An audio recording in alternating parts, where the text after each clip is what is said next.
I. Introduction. The time traveler, for so it will be convenient to speak of him, was expounding a recondite matter to us. His pale gray eyes shone and twinkled, and his usually pale face was flushed and animated. The fire burnt brightly, and the soft radiance of the incandescent lights in the lilies of silver caught the bubbles that flashed and passed in our glasses. Our chairs, being his patents, embraced and caressed us rather than submitted to be sat upon, and there was that luxurious after-dinner atmosphere, when thought runs gracefully free of the trammels of precision. And he put it to us in this way, marking the points with a lean forefinger, as we sat and lazily admired his earnestness over this new paradox, as we thought it and his fecundity. You must follow me carefully. I shall have to controvert one or two ideas that are almost universally accepted. The geometry, for instance, they taught you at school is founded on a misconception. Is not that rather a large thing to expect us to begin upon? Said Philby, an argumentative person with red hair. I do not mean to ask you to accept anything without reasonable ground for it. You will soon admit as much as I need from you. You know, of course, that a mathematical line, a line of thickness nil, has no real existence. They taught you that. Neither has a mathematical plane. These things are mere abstractions. That is all right, said the psychologist. Nor, having only length, breadth, and thickness, can a cube have a real existence. There I object, said Philby.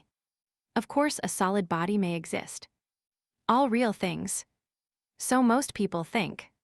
But wait a moment. Can an instantaneous cube exist? Don't follow you, said Philby. Can a cube that does not last for any time at all have a real existence? Philby became pensive.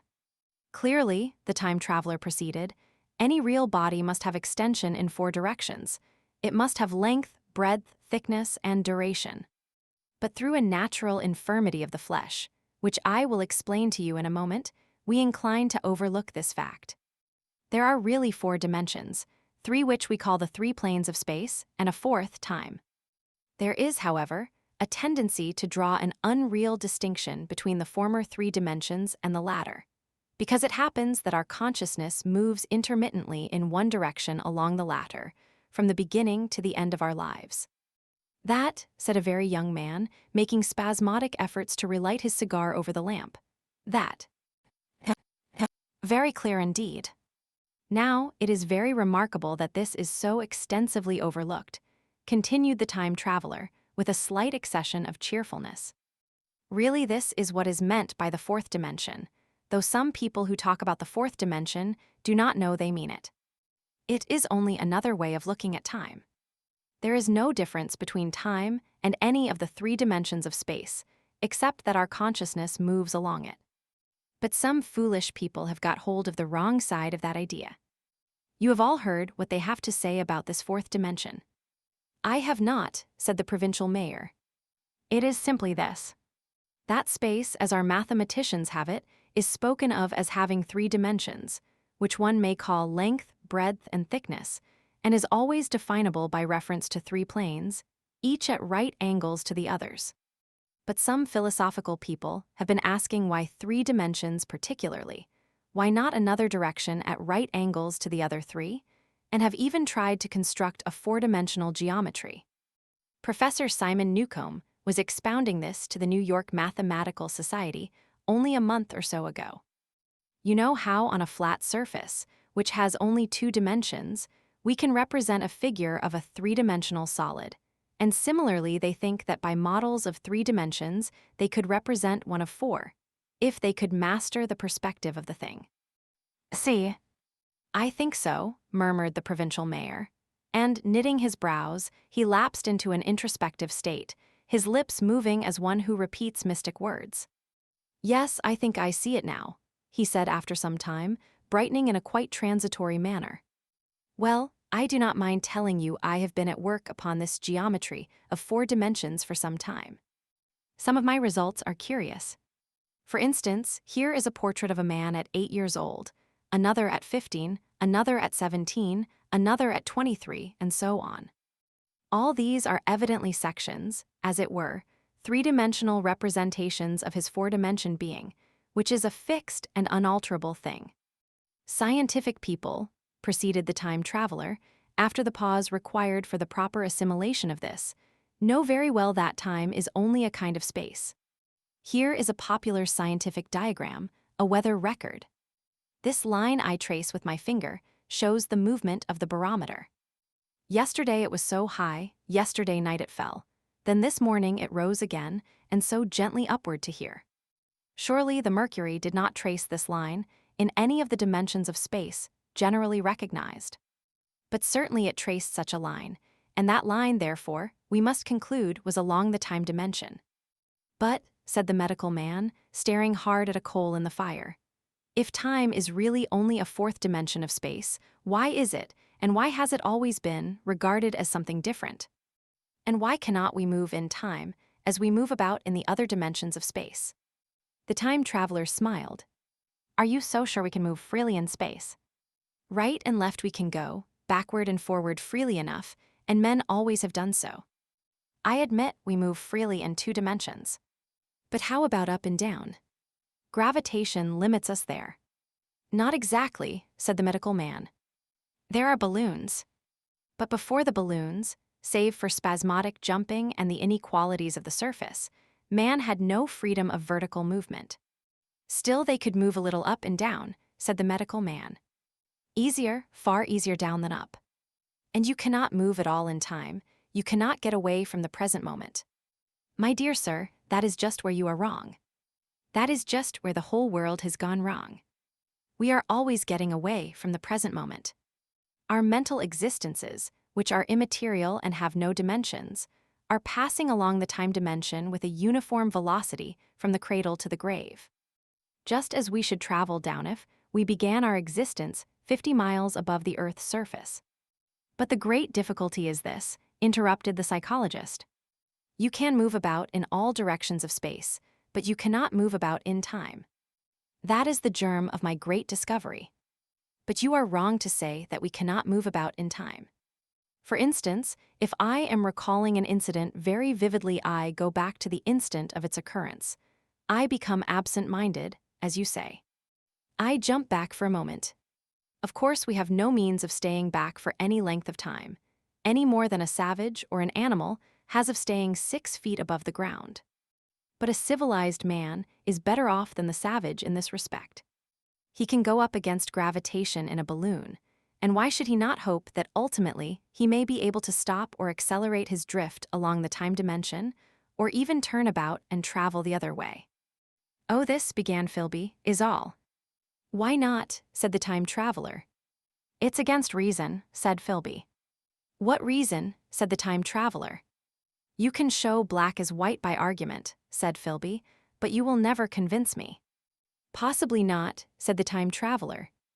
But now you begin to see the object of my investigations into the geometry of 4 dimensions. Long ago I had a vague inkling of a machine. To travel through time, exclaimed the very young man. That shall travel indifferently in any direction of space and time, as the driver determines. Philby contented himself with laughter. But I have experimental verification, said the time traveler. It would be remarkably convenient for the historian, the psychologist suggested. One might travel back and verify the accepted account of the Battle of Hastings, for instance. Don't you think you would attract attention, said the medical man. Our ancestors had no great tolerance for anachronisms. One might get one's Greek from the very lips of Homer and Plato, the very young man thought. In which case, they would certainly plow you for the little go. The German scholars have improved Greek so much. Then there is the future, said the very young man. Just think. One might invest all one's money, leave it to accumulate at interest, and hurry on ahead. To discover a society, said I, erected on a strictly communistic basis. Of all the wild extravagant theories, began the psychologist. Yes, so it seemed to me, and so I never talked of it until. Experimental verification, cried I. You are going to verify that. The experiment, cried Philby, who was getting brain-weary. Let's see your experiment anyhow, said the psychologist, though it's all humbug, you know. The time traveler smiled round at us. Then, still smiling faintly, and with his hands deep in his trousers pockets, he walked slowly out of the room, and we heard his slippers shuffling down the long passage to his laboratory. The psychologist looked at us. "I wonder what he's got." "Some sleight-of-hand trick or other," said the medical man, and Philby tried to tell us about a conjurer he had seen at Burslem. But before he had finished his preface, the time traveler came back, and Philby's anecdote collapsed. Roman 2. The machine. The thing the time traveler held in his hand was a glittering metallic framework, scarcely larger than a small clock and very delicately made. There was ivory in it and some transparent crystalline substance. And now I must be explicit, for this that follows, unless his explanation is to be accepted, is an absolutely unaccountable thing. He took one of the small octagonal tables that were scattered about the room and set it in front of the fire, with 2 legs on the hearthrug. On this table, he placed the mechanism. Then he drew up a chair and sat down. The only other object on the table was a small shaded lamp, the bright light of which fell upon the model. There were also perhaps a dozen candles about, 2 in brass candlesticks upon the mantel and several in sconces, so that the room was brilliantly illuminated. I sat in a low armchair nearest the fire, and I drew this forward so as to be almost between the time traveler and the fireplace. Philby sat behind him, looking over his shoulder. The medical man and the provincial mayor watched him in profile from the right, the psychologist from the left. The very young man stood behind the psychologist. We were all on the alert. It appears incredible to me that any kind of trick, however subtly conceived and however adroitly done, could have been played upon us under these conditions. The time traveler looked at us, and then at the mechanism. "Well," said the psychologist. "This little affair," said the time traveler, resting his elbows upon the table and pressing his hands together above the apparatus, "is only a model. It is my plan for a machine to travel through time. You will notice that it looks singularly askew, and that there is an odd twinkling appearance about this bar, as though it was in some way unreal." He pointed to the part with his finger. "Also, here is one little white lever, and here is another." The medical man got up out of his chair and peered into the thing. "It's beautifully made," he said. "It took 2 years to make," retorted the time traveler. Then, when we had all imitated the action of the medical man, he said, "Now I want you clearly to understand that this lever, being pressed over, sends the machine gliding into the future, and this other reverses the motion. This saddle represents the seat of a time traveler. Presently I am going to press the lever, and off the machine will go. It will vanish, pass into future time, and disappear. Have a good look at the thing. Look at the table too, and satisfy yourselves there is no trickery. I don't want to waste this model, and then be told I'm a quack." There was a minute's pause perhaps. The psychologist seemed about to speak to me, but changed his mind. Then the time traveler put forth his finger towards the lever. "No," he said suddenly. "Lend me your hand." And turning to the psychologist, he took that individual's hand in his own and told him to put out his forefinger. So that it was the psychologist himself who sent forth the model time machine on its interminable voyage. We all saw the lever turn. I am absolutely certain there was no trickery. There was a breath of wind, and the lamp flame jumped. One of the candles on the mantel was blown out, and the little machine suddenly swung round, became indistinct, was seen as a ghost for a second perhaps, as an eddy of faintly glittering brass and ivory, and it was gone, vanished. Save for the lamp, the table was bare. Everyone was silent for a minute. Then Philby said he was damned. The psychologist recovered from his stupor and suddenly looked under the table. At that the time traveler laughed cheerfully. "Well," he said, with a reminiscence of the psychologist. Then, getting up, he went to the tobacco jar on the mantel, and with his back to us began to fill his pipe. We stared at each other. "Look here," said the medical man, "are you in earnest about this? Do you seriously believe that that machine has traveled into time?" "Certainly," said the time traveler, stooping to light a spill at the fire. Then he turned, lighting his pipe, to look at the psychologist's face. The psychologist, to show that he was not unhinged, helped himself to a cigar and tried to light it uncut. What is more, I have a big machine nearly finished in there. He indicated the laboratory, and when that is put together, I mean to have a journey on my own account. You mean to say that that machine has traveled into the future, said Philby. Into the future or the past, I don't, for certain, know which. After an interval, the psychologist had an inspiration. It must have gone into the past if it has gone anywhere, he said. Why, said the time traveler. Because I presume that it has not moved in space, and if it traveled into the future, it would still be here all this time, since it must have traveled through this time. But, said I, if it traveled into the past, it would have been visible when we came first into this room, and last Thursday when we were here, and the Thursday before that, and so forth. Serious objections, remarked the provincial mayor, with an air of impartiality, turning towards the time traveler. Not a bit, said the time traveler, and to the psychologist. You think. You can explain that. It's presentation below the threshold, you know, diluted presentation. Of course, said the psychologist and reassured us. That's a simple point of psychology. I should have thought of it. It's plain enough and helps the paradox delightfully. We cannot see it, nor can we appreciate this machine, any more than we can the spoke of a wheel spinning or a bullet flying through the air. If it is traveling through time 50 times or 100 times faster than we are, if it gets through a minute while we get through a second, the impression it creates will of course be only 1/50th or 100th of what it would make if it were not traveling in time. That's plain enough. He passed his hand through the space in which the machine had been. You see, he said, laughing. We sat and stared at the vacant table for a minute or so. Then the time traveler asked us what we thought of it all.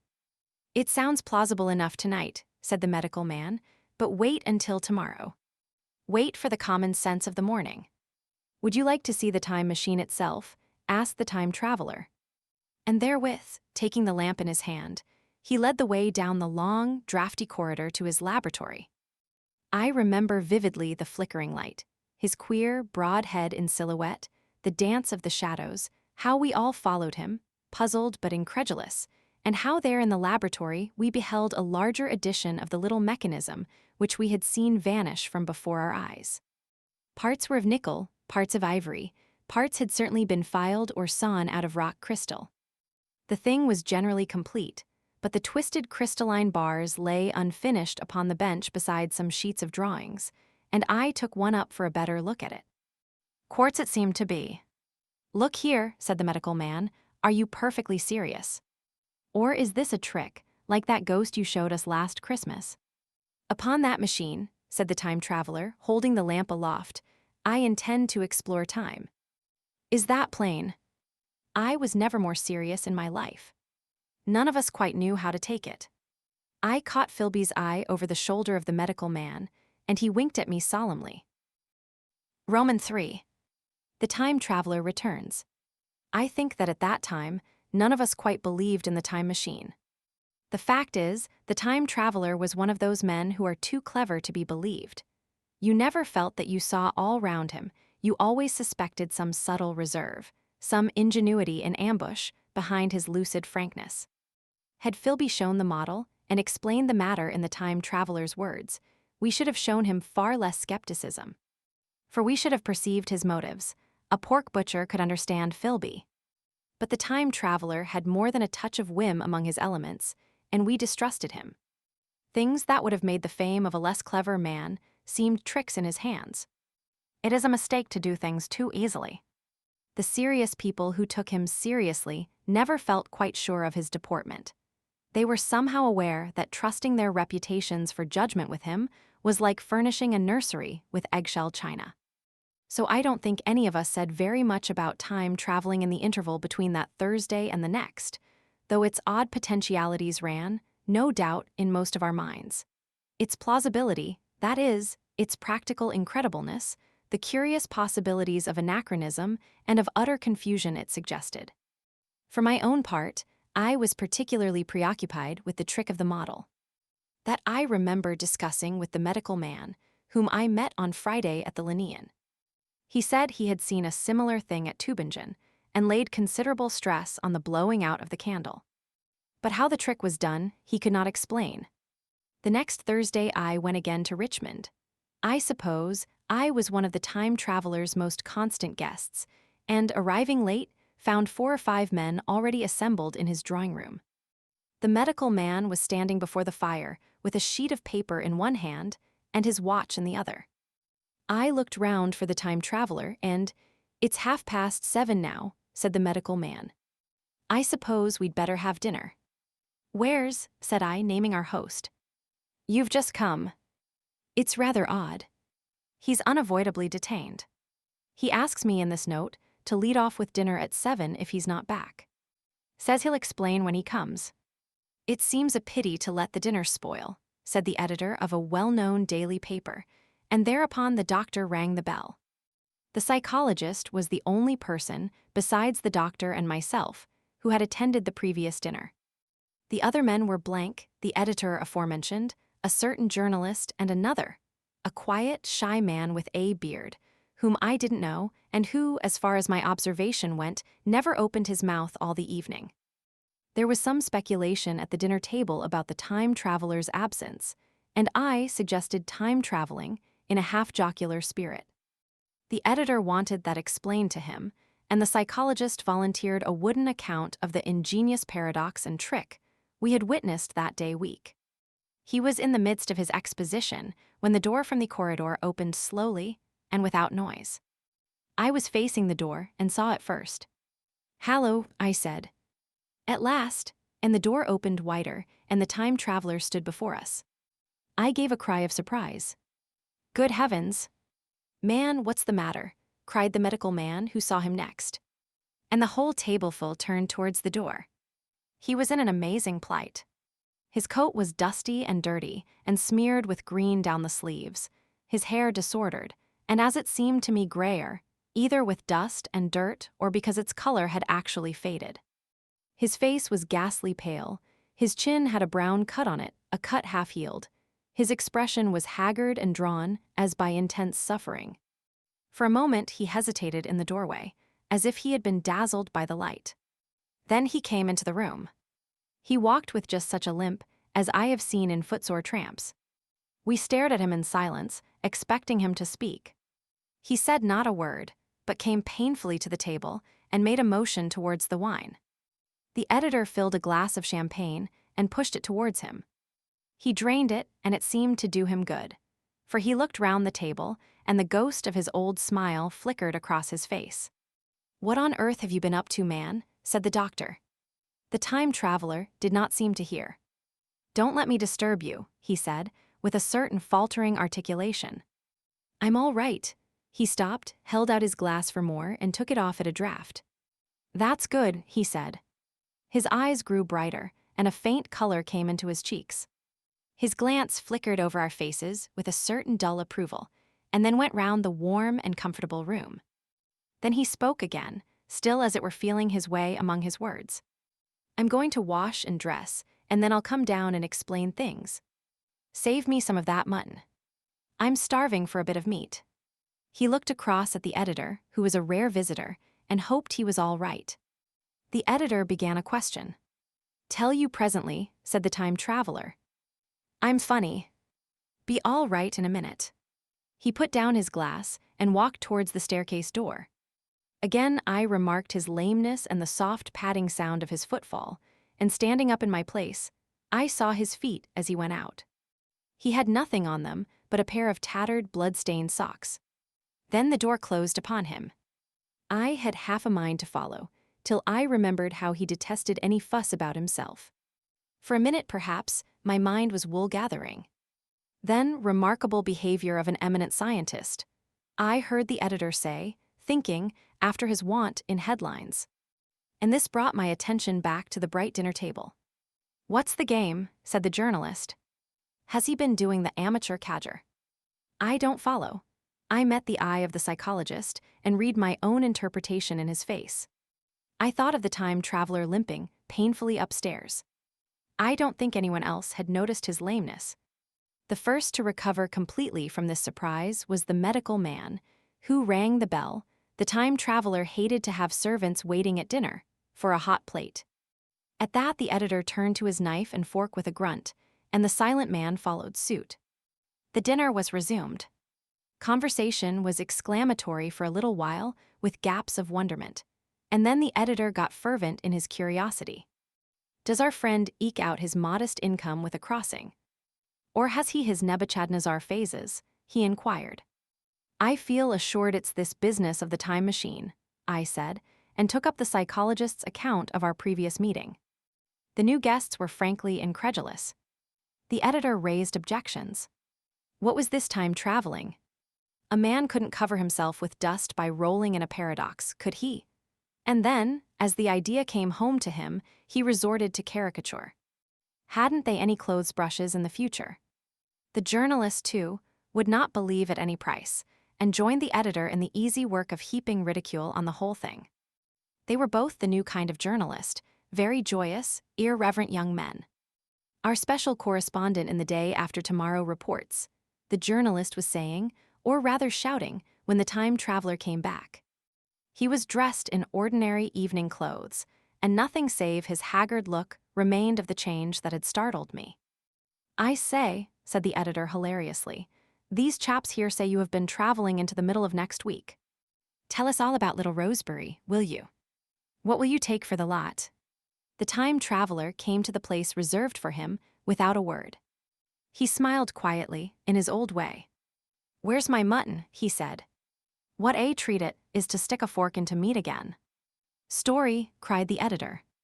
Story be damned, said the time traveler. I want something to eat. I won't say a word until I get some peptone into my arteries. Thanks. And the salt? One word, said I. Have you been time traveling? Yes, said the time traveler, with his mouth full, nodding his head. I'd give $1 a line for a verbatim note, said the editor. The time traveler pushed his glass towards the silent man and rang it with his fingernail, at which the silent man, who had been staring at his face, started convulsively and poured him wine. The rest of the dinner was uncomfortable. For my own part, sudden questions kept on rising to my lips, and I dare say it was the same with the others. The journalist tried to relieve the tension by telling anecdotes of Hetty Potter. The time traveler devoted his attention to his dinner and displayed the appetite of a tramp. The medical man smoked a cigarette and watched the time traveler through his eyelashes. The silent man seemed even more clumsy than usual, and drank champagne with regularity and determination out of sheer nervousness. At last the time traveler pushed his plate away and looked round us. I suppose I must apologize, he said. I was simply starving. I've had a most amazing time. He reached out his hand for a cigar and cut the end. But come into the smoking room. It's too long a story to tell over greasy plates. And ringing the bell in passing, he led the way into the adjoining room. You have told blank and dash and chose about the machine, he said to me, leaning back in his easy chair and naming the 3 new guests. But the thing's a mere paradox, said the editor. I can't argue tonight. I don't mind telling you the story, but I can't argue.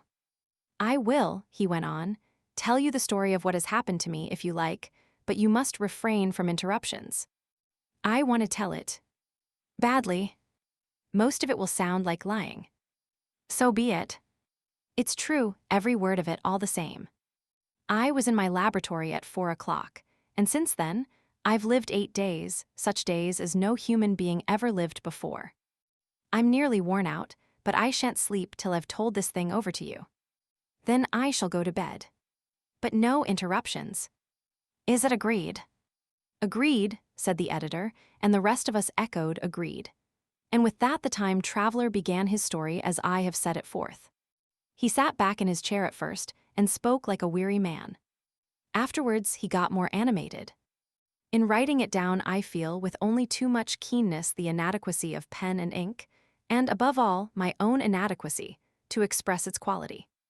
You read, I will suppose, attentively enough, but you cannot see the speaker's white, sincere face in the bright circle of the little lamp, nor hear the intonation of his voice.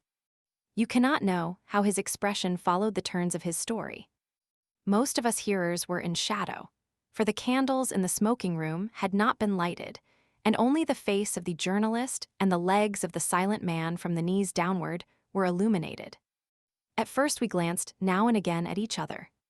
After a time we ceased to do that and looked only at the time traveler's face. Roman 4. Time traveling. I told some of you last Thursday of the principles of the time machine and showed you the actual thing itself, incomplete in the workshop. There it is now, a little travel-worn truly, and one of the ivory bars is cracked and a brass rail bent, but the rest of it's sound enough. I expected to finish it on Friday, but on Friday, when the putting together was nearly done, I found that one of the nickel bars was exactly 1 inch too short, and this I had to get remade, so that the thing was not complete until this morning. It was at 10 o'clock today that the first of all time machines began its career.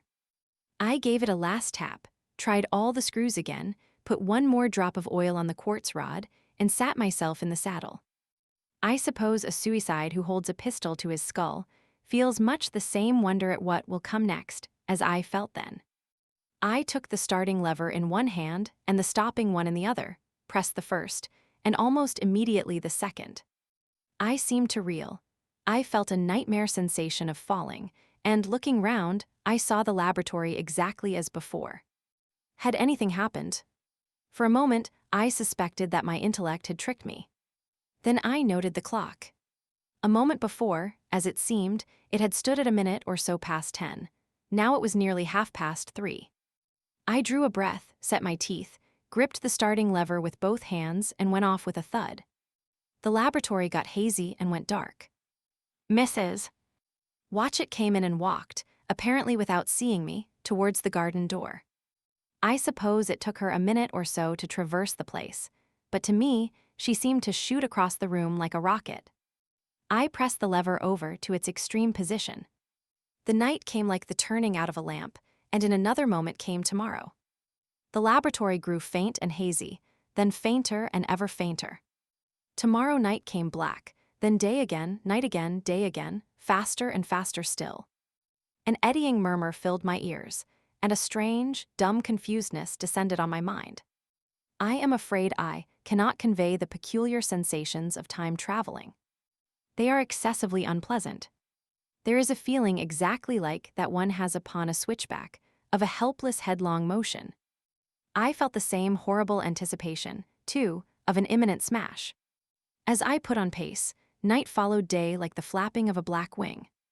The dim suggestion of the laboratory seemed presently to fall away from me, and I saw the sun hopping swiftly across the sky, leaping it every minute, and every minute marking a day.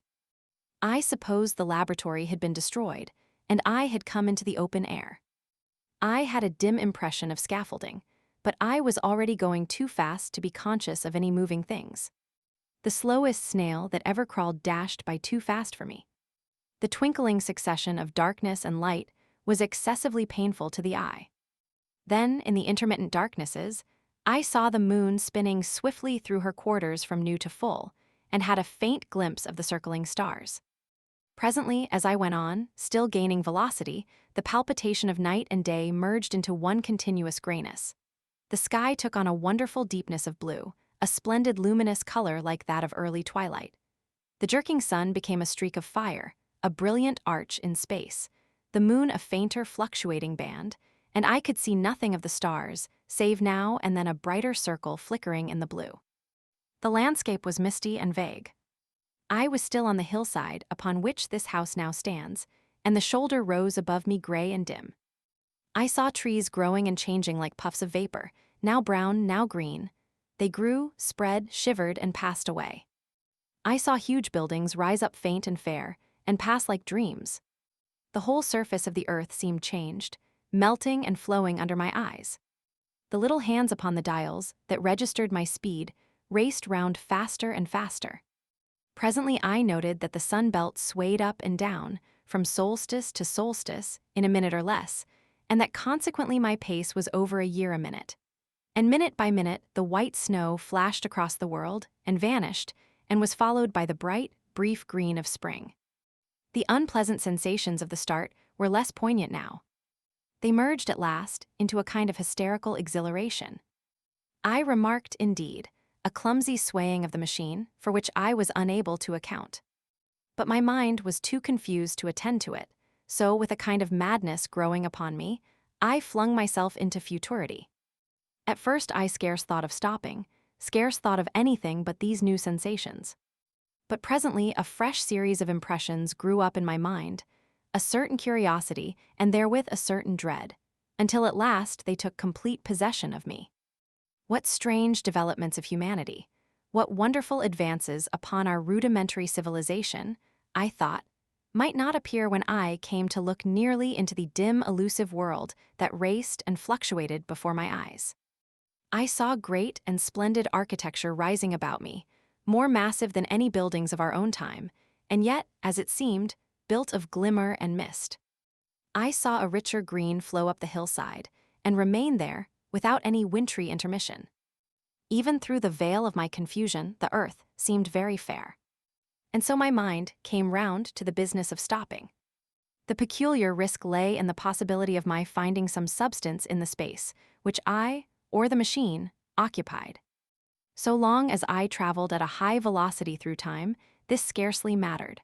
I was, so to speak, attenuated, was slipping like a vapor through the interstices of intervening substances. But to come to a stop involved the jamming of myself, molecule by molecule, into whatever lay in my way.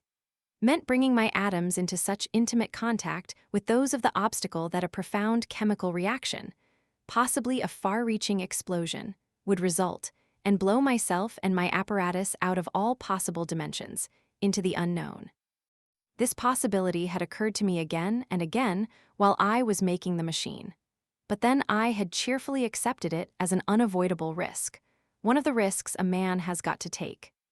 Now the risk was inevitable, I no longer saw it in the same cheerful light. The fact is that, insensibly, the absolute strangeness of everything, the sickly jarring and swaying of the machine, above all, the feeling of prolonged falling, had absolutely upset my nerves. I told myself that I could never stop, and with a gust of petulance, I resolved to stop forthwith.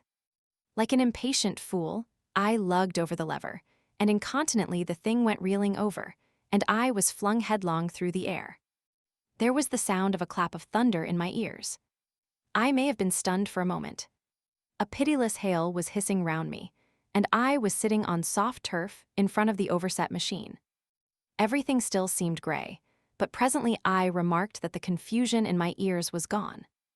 I looked round me. I was on what seemed to be a little lawn in a garden, surrounded by rhododendron bushes, and I noticed that their mauve and purple blossoms were dropping in a shower under the beating of the hailstones. The rebounding, dancing hail hung in a little cloud over the machine, and drove along the ground like smoke. In a moment I was wet to the skin. "Fine hospitality," said I, "to a man who has traveled innumerable years to see you." Presently I thought what a fool I was to get wet. I stood up and looked round me. A colossal figure, carved apparently in some white stone, loomed indistinctly beyond the rhododendrons through the hazy downpour. But all else of the world was invisible. My sensations would be hard to describe. As the columns of hail grew thinner, I saw the white figure more distinctly. It was very large, for a silver birch tree touched its shoulder.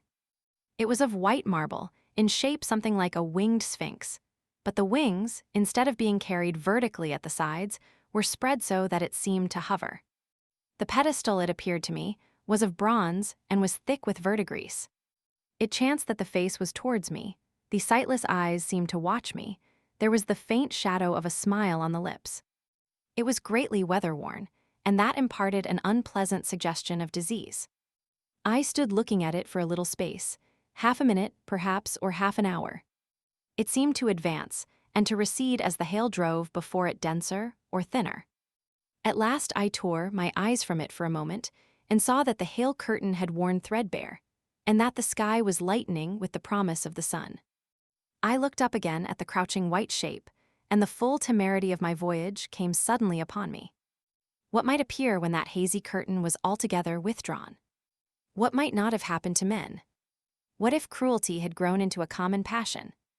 What if in this interval the race had lost its manliness, and had developed into something inhuman, unsympathetic, and overwhelmingly powerful? I might seem some old-world savage animal, only the more dreadful and disgusting for our common likeness, a foul creature to be incontinently slain. Already I saw other vast shapes, huge buildings with intricate parapets and tall columns, with a wooded hillside dimly creeping in upon me through the lessening storm. I was seized with a panic fear.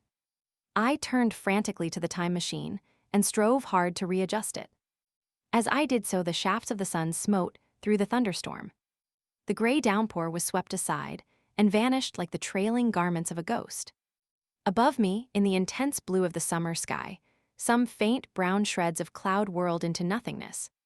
The great buildings about me stood out clear and distinct, shining with the wet of the thunderstorm, and picked out in white by the unmelted hailstones piled along their courses.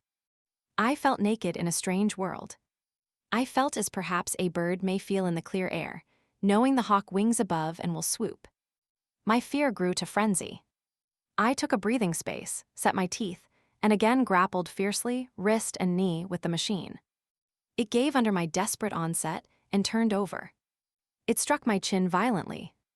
One hand on the saddle, the other on the lever, I stood panting heavily in attitude to mount again. But with this recovery of a prompt retreat, my courage recovered.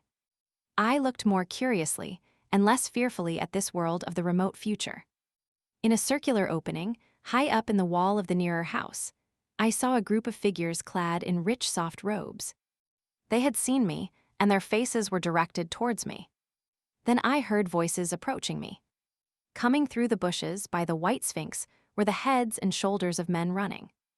One of these emerged in a pathway leading straight to the little lawn upon which I stood with my machine. He was a slight creature, perhaps 4 feet high, clad in a purple tunic, girdled at the waist with a leather belt.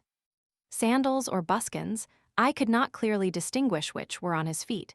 His legs were bare to the knees, and his head was bare. Noticing that, I noticed for the first time how warm the air was. He struck me as being a very beautiful and graceful creature, but indescribably frail. His flushed face reminded me of the more beautiful kind of consumptive, that hectic beauty of which we used to hear so much. At the sight of him, I suddenly regained confidence. I took my hands from the machine. In the golden age. In another moment, we were standing face to face, I and this fragile thing out of futurity. He came straight up to me and laughed into my eyes. The absence from his bearing of any sign of fear struck me at once. Then he turned to the 2 others who were following him and spoke to them in a strange and very sweet and liquid tongue. There were others coming, and presently a little group of perhaps 8 or 10 of these exquisite creatures were about me. One of them addressed me. It came into my head, oddly enough, that my voice was too harsh and deep for them. So I shook my head, and pointing to my ears, shook it again. He came a step forward, hesitated, and then touched my hand. Then I felt other soft little tentacles upon my back and shoulders. They wanted to make sure I was real. There was nothing in this at all alarming.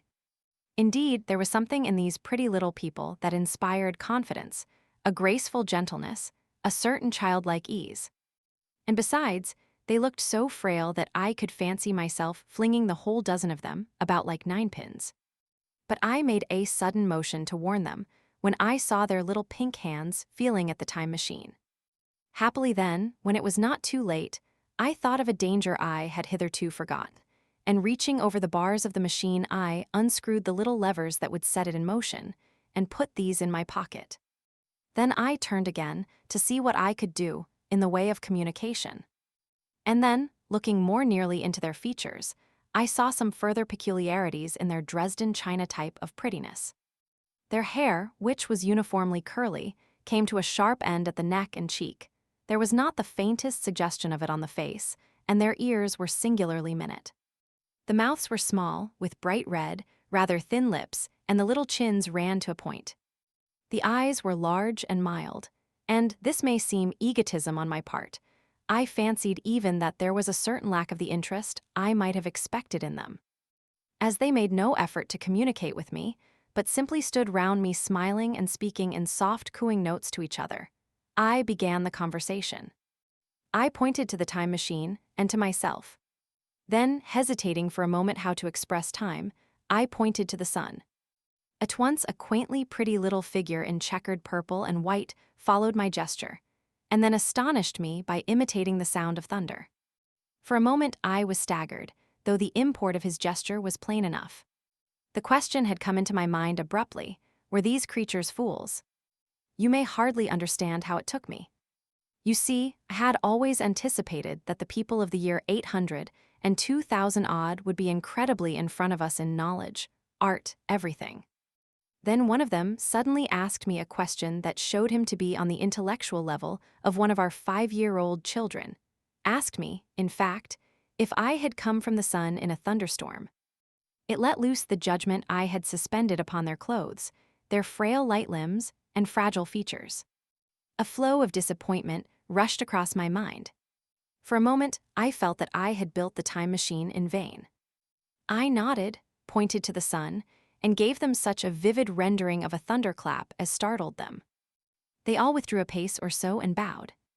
Then came one laughing towards me, carrying a chain of beautiful flowers altogether new to me, and put it about my neck. The idea was received with melodious applause, and presently they were all running to and fro for flowers, and laughingly flinging them upon me until I was almost smothered with blossom. You who have never seen the like can scarcely imagine what delicate and wonderful flowers countless years of culture had created. Then someone suggested that their plaything should be exhibited in the nearest building, and so I was led past the Sphinx of white marble, which had seemed to watch me all the while with a smile at my astonishment, towards a vast gray edifice of fretted stone. As I went with them, the memory of my confident anticipations of a profoundly grave and intellectual posterity came, with irresistible merriment, to my mind. The building had a huge entry, and was altogether of colossal dimensions. I was naturally most occupied with the growing crowd of little people, and with the big open portals that yawned before me shadowy and mysterious. My general impression of the world I saw over their heads was a tangled waste of beautiful bushes and flowers, a long neglected and yet weedless garden. I saw a number of tall spikes of strange white flowers, measuring a foot perhaps across the spread of the waxen petals. They grew scattered, as if wild, among the variegated shrubs, but, as I say, I did not examine them closely at this time. The time machine was left deserted on the turf, among the rhododendrons. The arch of the doorway was richly carved, but naturally I did not observe the carving very narrowly, though I fancied I saw suggestions of old Phoenician decorations as I passed through, and it struck me that they were very badly broken and weather-worn. Several more brightly clad people met me in the doorway, and so we entered, I dressed in dingy 19th-century garments, looking grotesque enough, garlanded with flowers, and surrounded by an eddying mass of bright, soft-colored robes and shining white limbs in a melodious whirl of laughter and laughing speech. The big doorway opened into a proportionately great hall hung with brown. The roof was in shadow, and the windows, partially glazed with colored glass and partially unglazed, admitted a tempered light. The floor was made up of huge blocks of some very hard white metal, not plates nor slabs, blocks, and it was so much worn, as I judged by the going to and fro of past generations, as to be deeply channeled along the more frequented ways. Transverse to the length were innumerable tables made of slabs of polished stone, raised, perhaps, a foot from the floor, and upon these were heaps of fruits. Some I recognized as a kind of hypertrophied raspberry and orange, but for the most part they were strange. Between the tables was scattered a great number of cushions. Upon these my conductors seated themselves, signing for me to do likewise.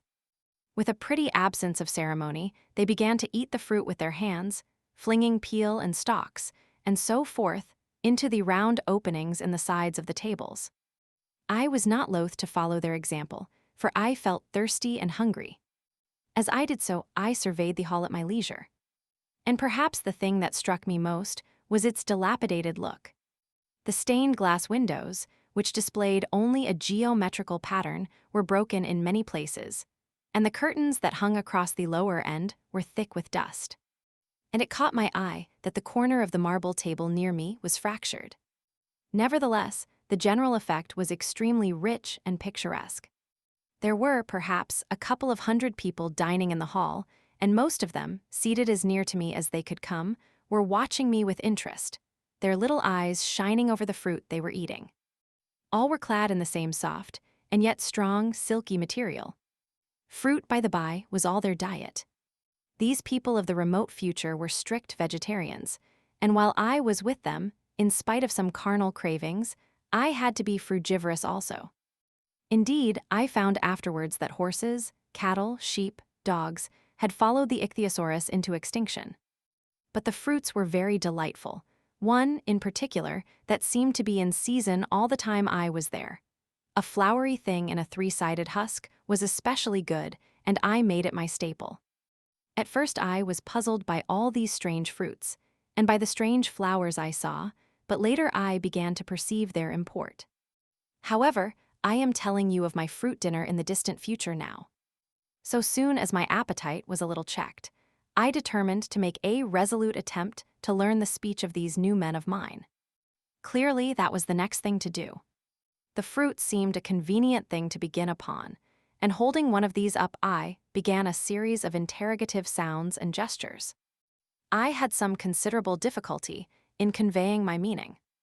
At first, my efforts met with a stare of surprise or inextinguishable laughter, but presently, a fair-haired little creature seemed to grasp my intention and repeated a name. They had to chatter and explain the business at great length to each other, and my first attempts to make the exquisite little sounds of their language caused an immense amount of genuine, if uncivil, amusement. However, I felt like a schoolmaster amidst children and persisted, and presently I had a score of noun substantives at least at my command, and then I got to demonstrative pronouns and even the verb to eat. But it was slow work, and the little people soon tired and wanted to get away from my interrogations, so I determined, rather of necessity, to let them give their lessons in little doses when they felt inclined. And very little doses I found they were before long, for I never met people more indolent or more easily fatigued. Romans 6. The sunset of mankind. A queer thing I soon discovered about my little hosts, and that was their lack of interest. They would come to me with eager cries of astonishment, like children, but like children they would soon stop examining me and wander away after some other toy. The dinner and my conversational beginnings ended, I noted for the first time that almost all those who had surrounded me at first were gone. It is odd, too, how speedily I came to disregard these little people. I went out through the portal into the sunlit world again as soon as my hunger was satisfied. I was continually meeting more of these men of the future, who would follow me a little distance, chatter and laugh about me, and having smiled and gesticulated in a friendly way, leave me again to my own devices. The calm of evening was upon the world as I emerged from the great hall, and the scene was lit by the warm glow of the setting sun. At first things were very confusing. Everything was so entirely different from the world I had known, even the flowers. The big building I had left was situated on the slope of a broad river valley, but the Thames had shifted, perhaps, a mile from its present position. I resolved to mount to the summit of a crest, perhaps a mile and a half away, from which I could get a wider view of this our planet in the year 800 and 2701 AD. For that, I should explain, was the date the little dials of my machine recorded. As I walked, I was watching for every impression that could possibly help to explain the condition of ruinous splendor in which I found the world, for ruinous it was. A little way up the hill, for instance, was a great heap of granite, bound together by masses of aluminum, a vast labyrinth of precipitous walls and crumpled heaps, amidst which were thick heaps of very beautiful pagoda-like plants, nettles possibly, but wonderfully tinted with brown about the leaves and incapable of stinging. It was evidently the derelict remains of some vast structure, to what end built I could not determine. It was here that I was destined, at a later date, to have a very strange experience, the first intimation of a still stranger discovery, but of that I will speak in its proper place. Looking round, with a sudden thought, from a terrace on which I rested for a while, I realized that there were no small houses to be seen. Apparently the single house, and possibly even the household, had vanished. Here and there among the greenery were palace-like buildings, But the house and the cottage, which form such characteristic features of our own English landscape, had disappeared. Communism, said I to myself. And on the heels of that came another thought. I looked at the half-dozen little figures that were following me. Then, in a flash, I perceived that all had the same form of costume, the same soft, hairless visage, and the same girlish rotundity of limb. It may seem strange, perhaps, that I had not noticed this before. But everything was so strange. Now I saw the fact plainly enough. In costume, and in all the differences of texture and bearing that now mark off the sexes from each other, these people of the future were alike. And the children seemed to my eyes to be but the miniatures of their parents. I judged then that the children of that time were extremely precocious, physically at least, and I found afterwards abundant verification of my opinion. Seeing the ease and security in which these people were living, I felt that this close resemblance of the sexes was after all what one would expect. For the strength of a man and the softness of a woman, the institution of the family, and the differentiation of occupations are mere militant necessities of an age of physical force. Where population is balanced and abundant, much childbearing becomes an evil rather than a blessing to the state. Where violence comes but rarely and offspring are secure, there is less necessity. Indeed, there is no necessity for an efficient family, and the specialization of the sexes with reference to their children's needs disappears. We see some beginnings of this even in our own time, and in this future age it was complete. This, I must remind you, was my speculation at the time. Later, I was to appreciate how far it fell short of the reality. While I was musing upon these things, my attention was attracted by a pretty little structure, like a well under a cupola. I thought in a transitory way of the oddness of wells still existing, and then resumed the thread of my speculations. There were no large buildings towards the top of the hill, and as my walking powers were evidently miraculous, I was presently left alone for the first time.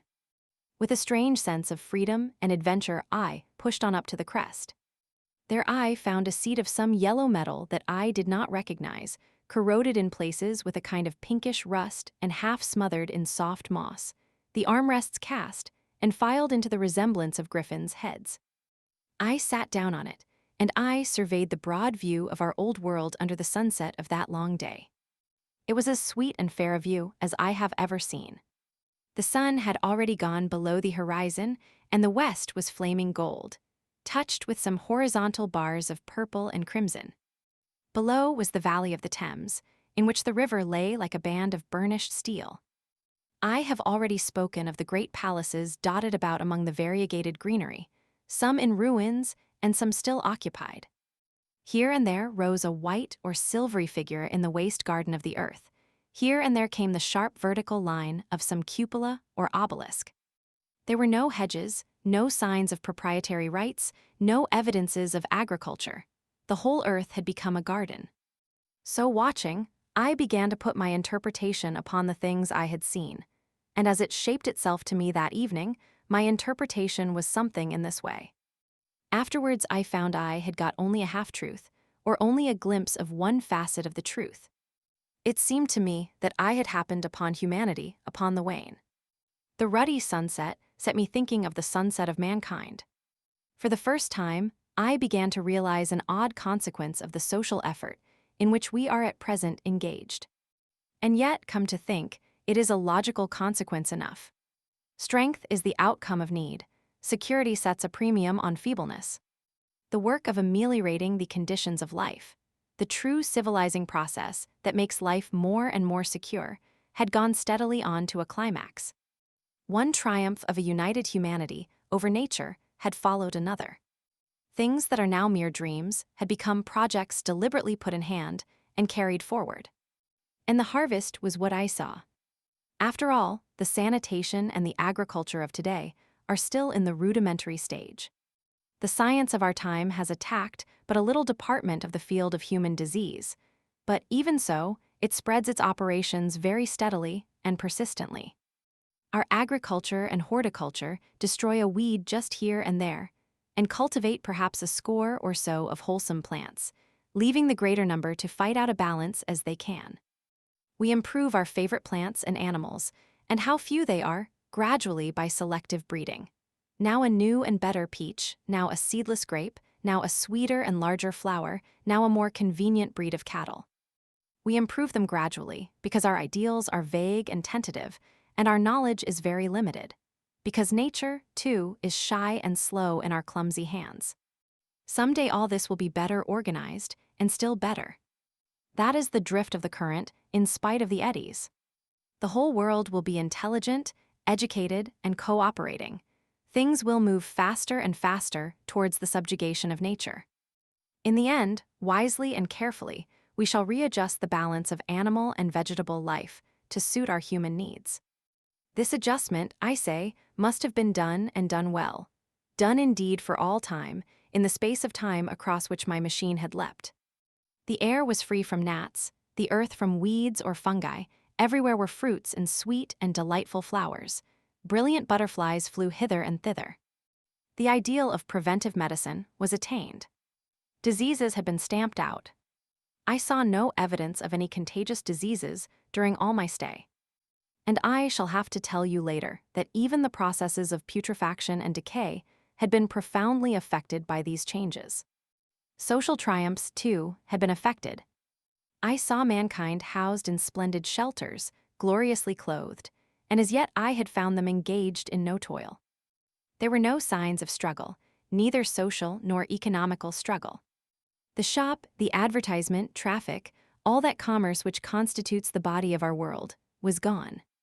It was natural on that golden evening that I should jump at the idea of a social paradise. The difficulty of increasing population had been met, I guessed, and population had ceased to increase.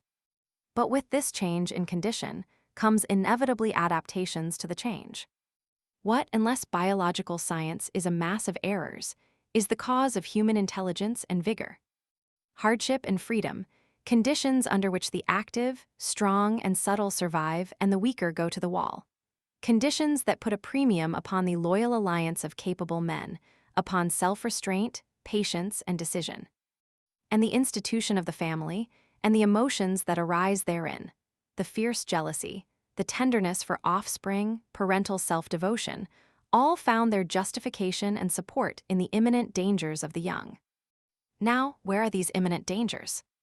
There is a sentiment arising, and it will grow against connubial jealousy, against fierce maternity, against passion of all sorts, unnecessary things now, and things that make us uncomfortable, savage survivals, discords in a refined and pleasant life. I thought of the physical slightness of the people, their lack of intelligence, and those big abundant ruins, and it strengthened my belief in a perfect conquest of nature. For after the battle comes quiet. Humanity had been strong, energetic, and intelligent, and had used all its abundant vitality to alter the conditions under which it lived. And now came the reaction of the altered conditions. Under the new conditions of perfect comfort and security, that restless energy, that with us is strength, would become weakness. Even in our own time, certain tendencies and desires, once necessary to survival, are a constant source of failure. Physical courage and the love of battle, for instance, are no great help, may even be hindrances to a civilized man. And in a state of physical balance and security, power, intellectual as well as physical, would be out of place. For countless years, I judged there had been no danger of war or solitary violence, no danger from wild beasts, no wasting disease to require strength of constitution, no need of toil. For such a life, what we should call the weak are as well equipped as the strong, are indeed no longer weak. Better equipped indeed they are, for the strong would be fretted by an energy for which there was no outlet. No doubt the exquisite beauty of the buildings I saw was the outcome of the last surgings of the now purposeless energy of mankind before it settled down into perfect harmony with the conditions under which it lived, the flourish of that triumph which began the last great peace. This has ever been the fate of energy in security. It takes to art and to eroticism, and then come languor and decay. Even this artistic impetus would at last die away, had almost died in the time I saw. To adorn themselves with flowers, to dance, to sing in the sunlight, so much was left of the artistic spirit, and no more. Even that would fade in the end into a contented inactivity. We are kept keen on the grindstone of pain and necessity, and it seemed to me that here was that hateful grindstone broken at last. As I stood there in the gathering dark, I thought that in this simple explanation, I had mastered the problem of the world, mastered the whole secret of these delicious people. Possibly the checks they had devised for the increase of population had succeeded too well, and their numbers had rather diminished than kept stationary. That would account for the abandoned ruins. Very simple was my explanation, and plausible enough, as most wrong theories are. Romans 7. A sudden shock. As I stood there musing over this too perfect triumph of man, the full moon, yellow and gibbous, came up out of an overflow of silver light in the northeast. The bright little figure ceased to move about below, a noiseless owl flitted by, and I shivered with the chill of the night. I determined to descend and find where I could sleep. I looked for the building I knew. Then my eye traveled along to the figure of the white sphinx upon the pedestal of bronze, growing distinct as the light of the rising moon grew brighter. I could see the silver birch against it. There was the tangle of rhododendron bushes, black in the pale light, and there was the little lawn. I looked at the lawn again. A queer doubt chilled my complacency. No, said I stoutly to myself, that was not the lawn. But it was the lawn. For the white leprous face of the Sphinx was towards it. Can you imagine what I felt as this conviction came home to me? But you cannot. The time machine was gone. At once, like a lash across the face, came the possibility of losing my own age, of being left helpless in this strange new world. The bare thought of it was an actual physical sensation. I could feel it grip me at the throat and stop my breathing. In another moment, I was in a passion of fear and running with great leaping strides down the slope. Once I fell headlong and cut my face. I lost no time in stanching the blood, but jumped up and ran on, with a warm trickle down my cheek and chin. All the time I ran, I was saying to myself, they have moved it a little, pushed it under the bushes out of the way. Nevertheless, I ran with all my might. All the time, with the certainty that sometimes comes with excessive dread, I knew that such assurance was folly, knew instinctively that the machine was removed out of my reach. My breath came with pain. I suppose I covered the whole distance from the hill crest to the little lawn, 2 miles perhaps, in 10 minutes. And I am not a young man. I cursed it aloud, as I ran, at my confident folly in leaving the machine, wasting good breath thereby. I cried aloud, and none answered. Not a creature seemed to be stirring in that moonlit world. When I reached the lawn, my worst fears were realized. Not a trace of the thing was to be seen. I felt faint and cold when I faced the empty space among the black tangle of bushes. I ran round it furiously, as if the thing might be hidden in a corner, and then stopped abruptly, with my hands clutching my hair. Above me towered the Sphinx, upon the bronze pedestal, white, shining, leprous, in the light of the rising moon. It seemed to smile in mockery of my dismay. I might have consoled myself by imagining the little people had put the mechanism in some shelter for me, had I not felt assured of their physical and intellectual inadequacy. That is what dismayed me, the sense of some hitherto unsuspected power, through whose intervention my invention had vanished. Yet for one thing I felt assured. Unless some other age had produced its exact duplicate, the machine could not have moved in time. The attachment of the levers, I will show you the method later, prevented anyone from tampering with it in that way when they were removed. It had moved and was hid only in space. But then, where could it be? I think I must have had a kind of frenzy. I remember running violently in and out among the moonlit bushes all round the Sphinx, and startling some white animal that, in the dim light, I took for a small deer. I remember, too, late that night, beating the bushes with my clenched fist until my knuckles were gashed and bleeding from the broken twigs. Then, sobbing and raving in my anguish of mind, I went down to the great building of stone. The big hall was dark, silent, and deserted. I slipped on the uneven floor and fell over one of the malachite tables, almost breaking my shin. I lit a match and went on past the dusty curtains, of which I have told you. Their eye found a second great hall covered with cushions, upon which perhaps a score or so of the little people were sleeping. I have no doubt they found my second appearance strange enough, coming suddenly out of the quiet darkness with inarticulate noises and the splutter and flare of a match. For they had forgotten about matches. "Where is my time machine?" I began, bawling like an angry child, laying hands upon them and shaking them up together. It must have been very queer to them. Some laughed, most of them looked sorely frightened. When I saw them standing round me, it came into my head that I was doing as foolish a thing as it was possible for me to do under the circumstances, in trying to revive the sensation of fear.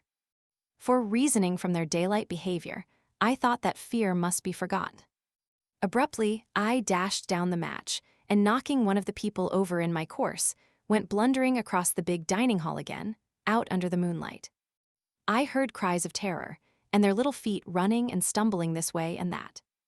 I do not remember all I did as the moon crept up the sky. I suppose it was the unexpected nature of my loss that maddened me. I felt hopelessly cut off from my own kind, a strange animal in an unknown world. I must have raved to and fro, screaming and crying upon God and fate. I have a memory of horrible fatigue as the long night of despair wore away, of looking in this impossible place and that, of groping among moonlit ruins and touching strange creatures in the black shadows, at last, of lying on the ground near the Sphinx and weeping with absolute wretchedness, even anger at the folly of leaving the machine having leaked away with my strength. Had nothing left but misery. Then I slept, and when I woke again it was full day, and a couple of sparrows were hopping round me on the turf within reach of my arm. I sat up in the freshness of the morning, trying to remember how I had got there, and why I had such a profound sense of desertion and despair. Then things came clear in my mind. With the plain, reasonable daylight, I could look my circumstances fairly in the face. I saw the wild folly of my frenzy overnight, and I could reason with myself. Suppose the worst, I said. Suppose the machine altogether lost, perhaps destroyed. It behoves me to be calm and patient, to learn the way of the people, to get a clear idea of the method of my loss and the means of getting materials and tools, so that in the end, perhaps, I may make another. That would be my only hope, a poor hope perhaps, but better than despair. And after all, it was a beautiful and curious world. But probably the machine had only been taken away. Still, I must be calm and patient, find its hiding place, and recover it by force or cunning. And with that I scrambled to my feet and looked about me, wondering where I could bathe. I felt weary, stiff, and travel-soiled. The freshness of the morning made me desire an equal freshness. I had exhausted my emotion. Indeed, as I went about my business, I found myself wondering at my intense excitement overnight. I made a careful examination of the ground about the little lawn. I wasted some time in futile questionings, conveyed, as well as I was able, to such of the little people as came by. They all failed to understand my gestures, some were simply stolid, some thought it was a jest and laughed at me. I had the hardest task in the world, to keep my hands off their pretty laughing faces. It was a foolish impulse, but the devil begotten of fear and blind anger was ill-curbed and still eager to take advantage of my perplexity. The turf gave better counsel. I found a groove ripped in it, about midway between the pedestal of the Sphinx and the marks of my feet, where, on arrival, I had struggled with the overturned machine. There were other signs of removal about, with queer narrow footprints like those I could imagine made by a sloth. This directed my closer attention to the pedestal. It was, as I think I have said, of bronze. It was not a mere block, but highly decorated with deep-framed panels on either side.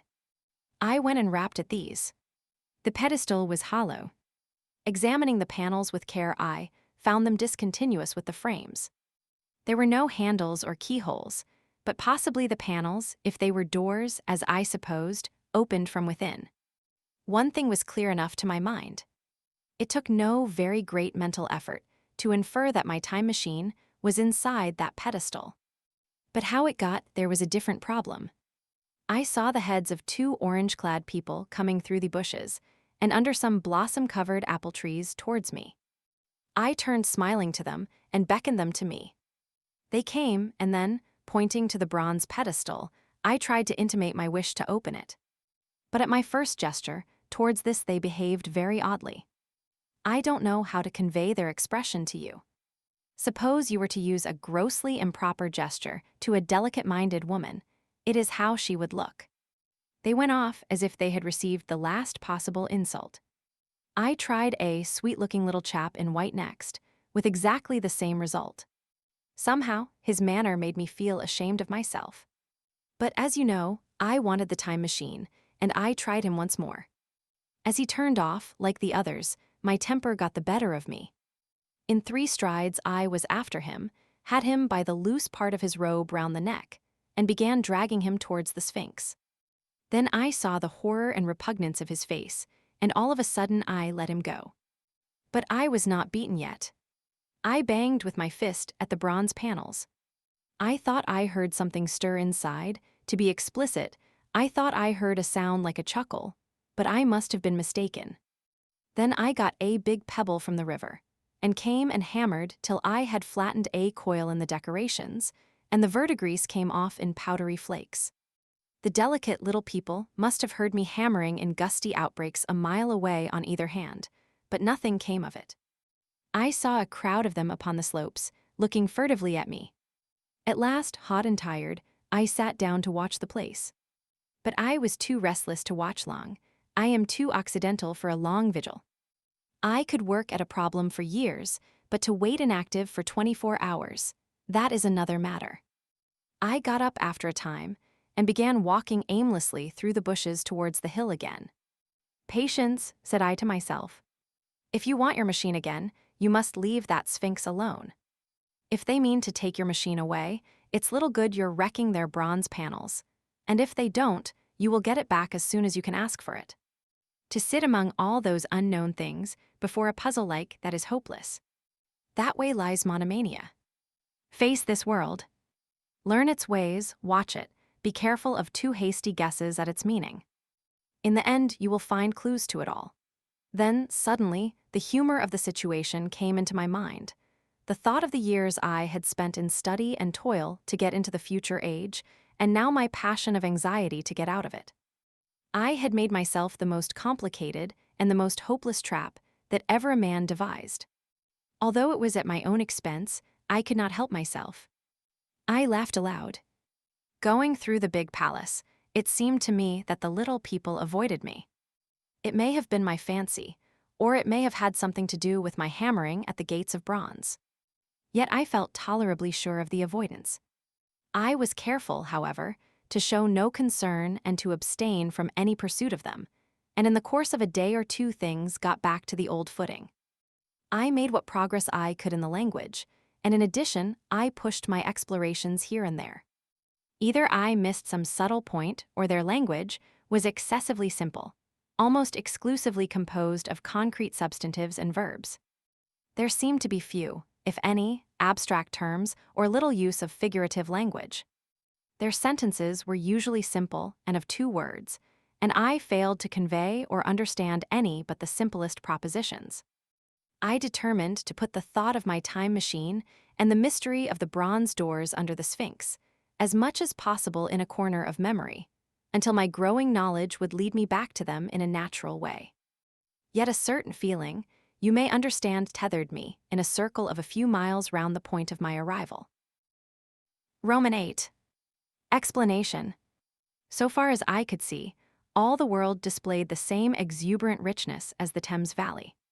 From every hill I climbed, I saw the same abundance of splendid buildings, endlessly varied in material and style, the same clustering thickets of evergreens, the same blossom-laden trees and tree ferns. Here and there water shone like silver, and beyond, the land rose into blue undulating hills, and so faded into the serenity of the sky. A peculiar feature, which presently attracted my attention, was the presence of certain circular wells, several, as it seemed to me, of a very great depth. One lay by the path up the hill, which I had followed during my first walk. Like the others, it was rimmed with bronze, curiously wrought, and protected by a little cupola from the rain. Sitting by the side of these wells and peering down into the shafted darkness, I could see no gleam of water, nor could I start any reflection with a lighted match. But in all of them I heard a certain sound. A thud, thud, thud, like the beating of some big engine, and I discovered from the flaring of my matches that a steady current of air set down the shafts. Further, I threw a scrap of paper into the throat of one, and instead of fluttering slowly down, it was at once sucked swiftly out of sight. After a time, too, I came to connect these wells with tall towers standing here and there upon the slopes. For above them, there was often just such a flicker in the air as one sees on a hot day above a sun-scorched beach. Putting things together, I reached a strong suggestion of an extensive system of subterranean ventilation, whose true import it was difficult to imagine. I was at first inclined to associate it with the sanitary apparatus of these people. It was an obvious conclusion, but it was absolutely wrong. And here I must admit that I learnt very little of drains and bells and modes of conveyance, and the like conveniences during my time in this real future. In some of these visions of utopias and coming times which I have read, there is a vast amount of detail about building and social arrangements and so forth. But while such details are easy enough to obtain when the whole world is contained in one's imagination, they are altogether inaccessible to a real traveler amid such realities as I found here. Conceive the tale of London which a Negro, fresh from Central Africa, would take back to his tribe. What would he know of railway companies, of social movements, of telephone and telegraph wires, of the parcels delivery company, and postal orders and the like? Yet we, at least, should be willing enough to explain these things to him. And even of what he knew, how much could he make his untraveled friend either apprehend or believe? Then, think how narrow the gap between a Negro and a white man of our own times, and how wide the interval between myself and these of the Golden Age. I was sensible of much which was unseen, and which contributed to my comfort, but save for a general impression of automatic organization, I fear I can convey very little of the difference to your mind. In the matter of sepulture, for instance, I could see no signs of crematoria, nor anything suggestive of tombs. But it occurred to me that, possibly, there might be cemeteries or crematoria, somewhere beyond the range of my explorings. This, again, was a question I deliberately put to myself, and my curiosity was at first entirely defeated upon the point. The thing puzzled me, and I was led to make a further remark, which puzzled me still more, that aged and infirm among this people there were none. I must confess that my satisfaction with my first theories of an automatic civilization and a decadent humanity did not long endure. Yet I could think of no other. Let me put my difficulties. The several big palaces I had explored were mere living places, great dining halls and sleeping apartments. I could find no machinery, no appliances of any kind. Yet these people were clothed in pleasant fabrics that must at times need renewal, and their sandals, though undecorated, were fairly complex specimens of metalwork. Somehow such things must be made. And the little people displayed no vestige of a creative tendency. There were no shops, no workshops, no sign of importations among them. They spent all their time in playing gently, in bathing in the river, in making love in a half-playful fashion, in eating fruit and sleeping. I could not see how things were kept going. Then again, about the time machine.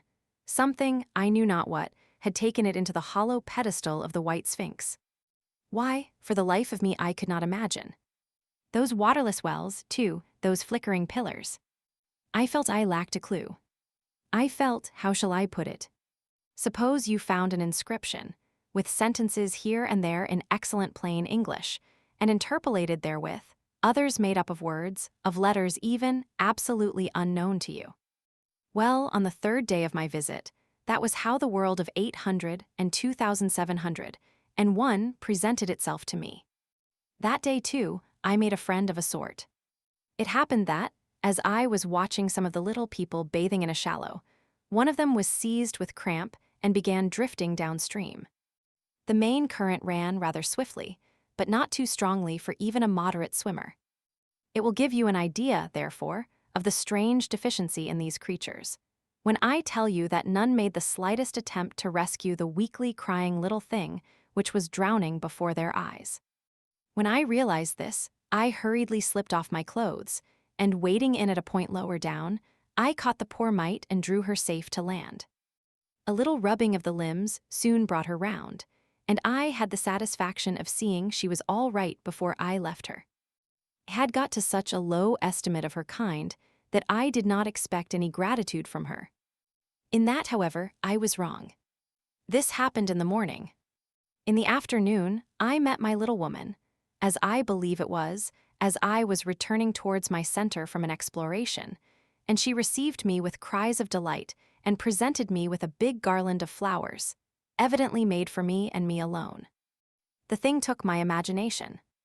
Very possibly I had been feeling desolate. At any rate, I did my best to display my appreciation of the gift. We were soon seated together in a little stone arbor, engaged in conversation, chiefly of smiles. The creature's friendliness affected me exactly as a child's might have done. We passed each other flowers, and she kissed my hands. I did the same to hers. Then I tried talk and found that her name was Weena, which, though I don't know what it meant, somehow seemed appropriate enough. That was the beginning of a queer friendship which lasted a week and ended, as I will tell you. She was exactly like a child. She wanted to be with me always. She tried to follow me everywhere, and on my next journey out and about it went to my heart to tire her down and leave her at last, exhausted and calling after me rather plaintively. But the problems of the world had to be mastered. I had not, I said to myself, come into the future to carry on a miniature flirtation. Yet her distress when I left her was very great. Her expostulations at the parting were sometimes frantic, and I think, altogether, I had as much trouble as comfort from her devotion. Nevertheless, she was somehow a very great comfort. I thought it was mere childish affection that made her cling to me. Until it was too late, I did not clearly know what I had inflicted upon her when I left her. Nor until it was too late did I clearly understand what she was to me.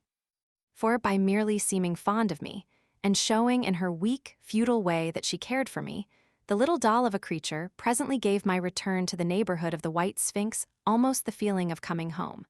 And I would watch for her tiny figure of white and gold so soon as I came over the hill. It was from her, too, that I learnt that fear had not yet left the world. She was fearless enough in the daylight, and she had the oddest confidence in me. For once, in a foolish moment, I made threatening grimaces at her, and she simply laughed at them. But she dreaded the dark, dreaded shadows, dreaded black things. Darkness to her was the one thing dreadful. It was a singularly passionate emotion, and it set me thinking and observing. I discovered then, among other things, that these little people gathered into the great houses after dark and slept in droves. To enter upon them without a light was to put them into a tumult of apprehension. I never found one out of doors, or one sleeping alone within doors after dark. Yet I was still such a blockhead that I missed the lesson of that fear, and in spite of Weena's distress, I insisted upon sleeping away from these slumbering multitudes. It troubled her greatly, but in the end her odd affection for me triumphed, and for 5 of the nights of our acquaintance, including the last night of all, she slept with her head pillowed on my arm. But my story slips away from me as I speak of her. It must have been the night before her rescue that I was awakened about dawn. I had been restless, dreaming most disagreeably that I was drowned, and that sea anemones were feeling over my face with their soft palps. I woke with a start, and with an odd fancy that some grayish animal had just rushed out of the chamber.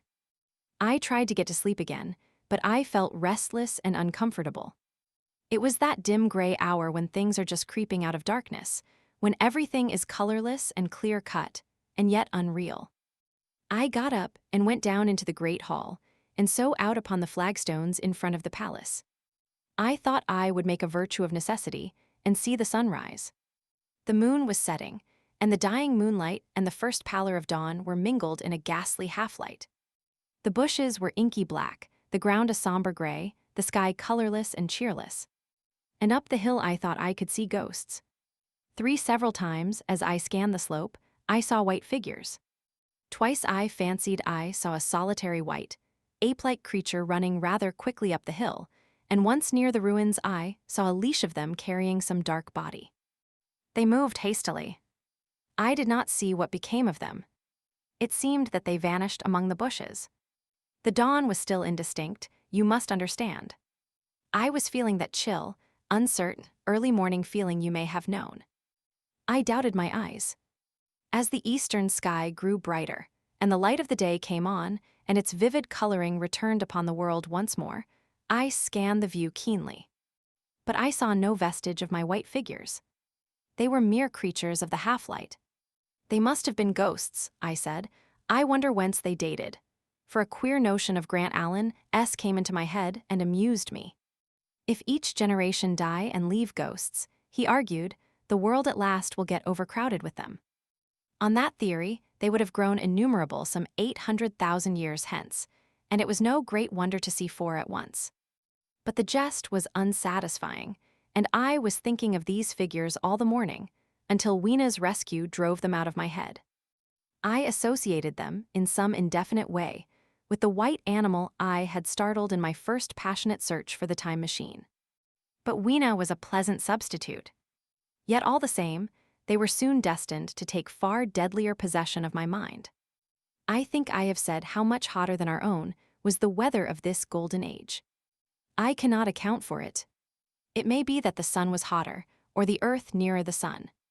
It is usual to assume that the sun will go on cooling steadily in the future. But people, unfamiliar with such speculations as those of the younger Darwin, forget that the planets must ultimately fall back one by one into the parent body. As these catastrophes occur, the sun will blaze with renewed energy, and it may be that some inner planet had suffered this fate. Whatever the reason, the fact remains that the sun was very much hotter than we know it. Well, one very hot morning, my fourth, I think, as I was seeking shelter from the heat and glare in a colossal ruin near the great house where I slept and fed, there happened this strange thing. Clambering among these heaps of masonry, I found a narrow gallery, whose end and side windows were blocked by fallen masses of stone. By contrast with the brilliancy outside, it seemed at first impenetrably dark to me. I entered it groping, for the change from light to blackness made spots of color swim before me. Suddenly I halted spellbound. A pair of eyes, luminous by reflection against the daylight without, was watching me out of the darkness. The old instinctive dread of wild beasts came upon me. I clenched my hands and steadfastly looked into the glaring eyeballs. I was afraid to turn. Then the thought of the absolute security in which humanity appeared to be living came to my mind. And then I remembered that strange terror of the dark. Overcoming my fear to some extent, I advanced a step and spoke. I will admit that my voice was harsh and ill-controlled. I put out my hand and touched something soft. At once the eyes darted sideways, and something white ran past me. I turned with my heart in my mouth and saw a queer little ape-like figure, its head held down in a peculiar manner, running across the sunlit space behind me.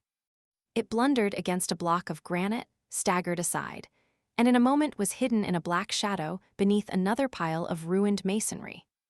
My impression of it is, of course, imperfect, but I know it was a dull white and had strange, large, grayish-red eyes, also that there was flaxen hair on its head and down its back. But as I say, it went too fast for me to see distinctly. I cannot even say whether it ran on all fours, or only with its forearms held very low. After an instant's pause, I followed it into the second heap of ruins. I could not find it at first, but after a time in the profound obscurity, I came upon one of those round, well-like openings of which I have told you, half closed by a fallen pillar. A sudden thought came to me. Could this thing have vanished down the shaft? I lit a match, and looking down, I saw a small, white, moving creature, with large, bright eyes which regarded me steadfastly as it retreated. It made me shudder. It was so like a human spider. It was clambering down the wall, and now I saw for the first time a number of metal foot and hand rests forming a kind of ladder down the shaft. Then the light burned my fingers and fell out of my hand, going out as it dropped, and when I had lit another, the little monster had disappeared. I do not know how long I sat peering down that well. It was not for some time that I could succeed in persuading myself that the thing I had seen was human. But gradually, the truth dawned on me. That man had not remained one species, but had differentiated into two distinct animals. That my graceful children of the upper world were not the sole descendants of our generation, but that this bleached, obscene nocturnal thing, which had flashed before me, was also heir to all the ages. I thought of the flickering pillars and of my theory of an underground ventilation. I began to suspect their true import. And what, I wondered, was this lemur doing in my scheme of a perfectly balanced organization? How was it related to the indolent serenity of the beautiful overworlders? And what was hidden down there, at the foot of that shaft? I sat upon the edge of the well telling myself that, at any rate, there was nothing to fear, and that there I must descend for the solution of my difficulties. And withal I was absolutely afraid to go. As I hesitated, two of the beautiful upper-world people came running in their amorous sport across the daylight in the shadow. The male pursued the female, flinging flowers at her as he ran. They seemed distressed to find me, my arm against the overturned pillar, peering down the well. Apparently, it was considered bad form to remark these apertures, for when I pointed to this one and tried to frame a question about it in their tongue, they were still more visibly distressed and turned away. But they were interested by my matches, and I struck some to amuse them. I tried them again about the well, and again I failed. So presently I left them, meaning to go back to Weena and see what I could get from her. But my mind was already in revolution. My guesses and impressions were slipping and sliding to a new adjustment. I had now a clue to the import of these wells, to the ventilating towers, to the mystery of the ghosts, to say nothing of a hint at the meaning of the bronze gates and the fate of the time machine. And very vaguely there came a suggestion towards the solution of the economic problem that had puzzled me.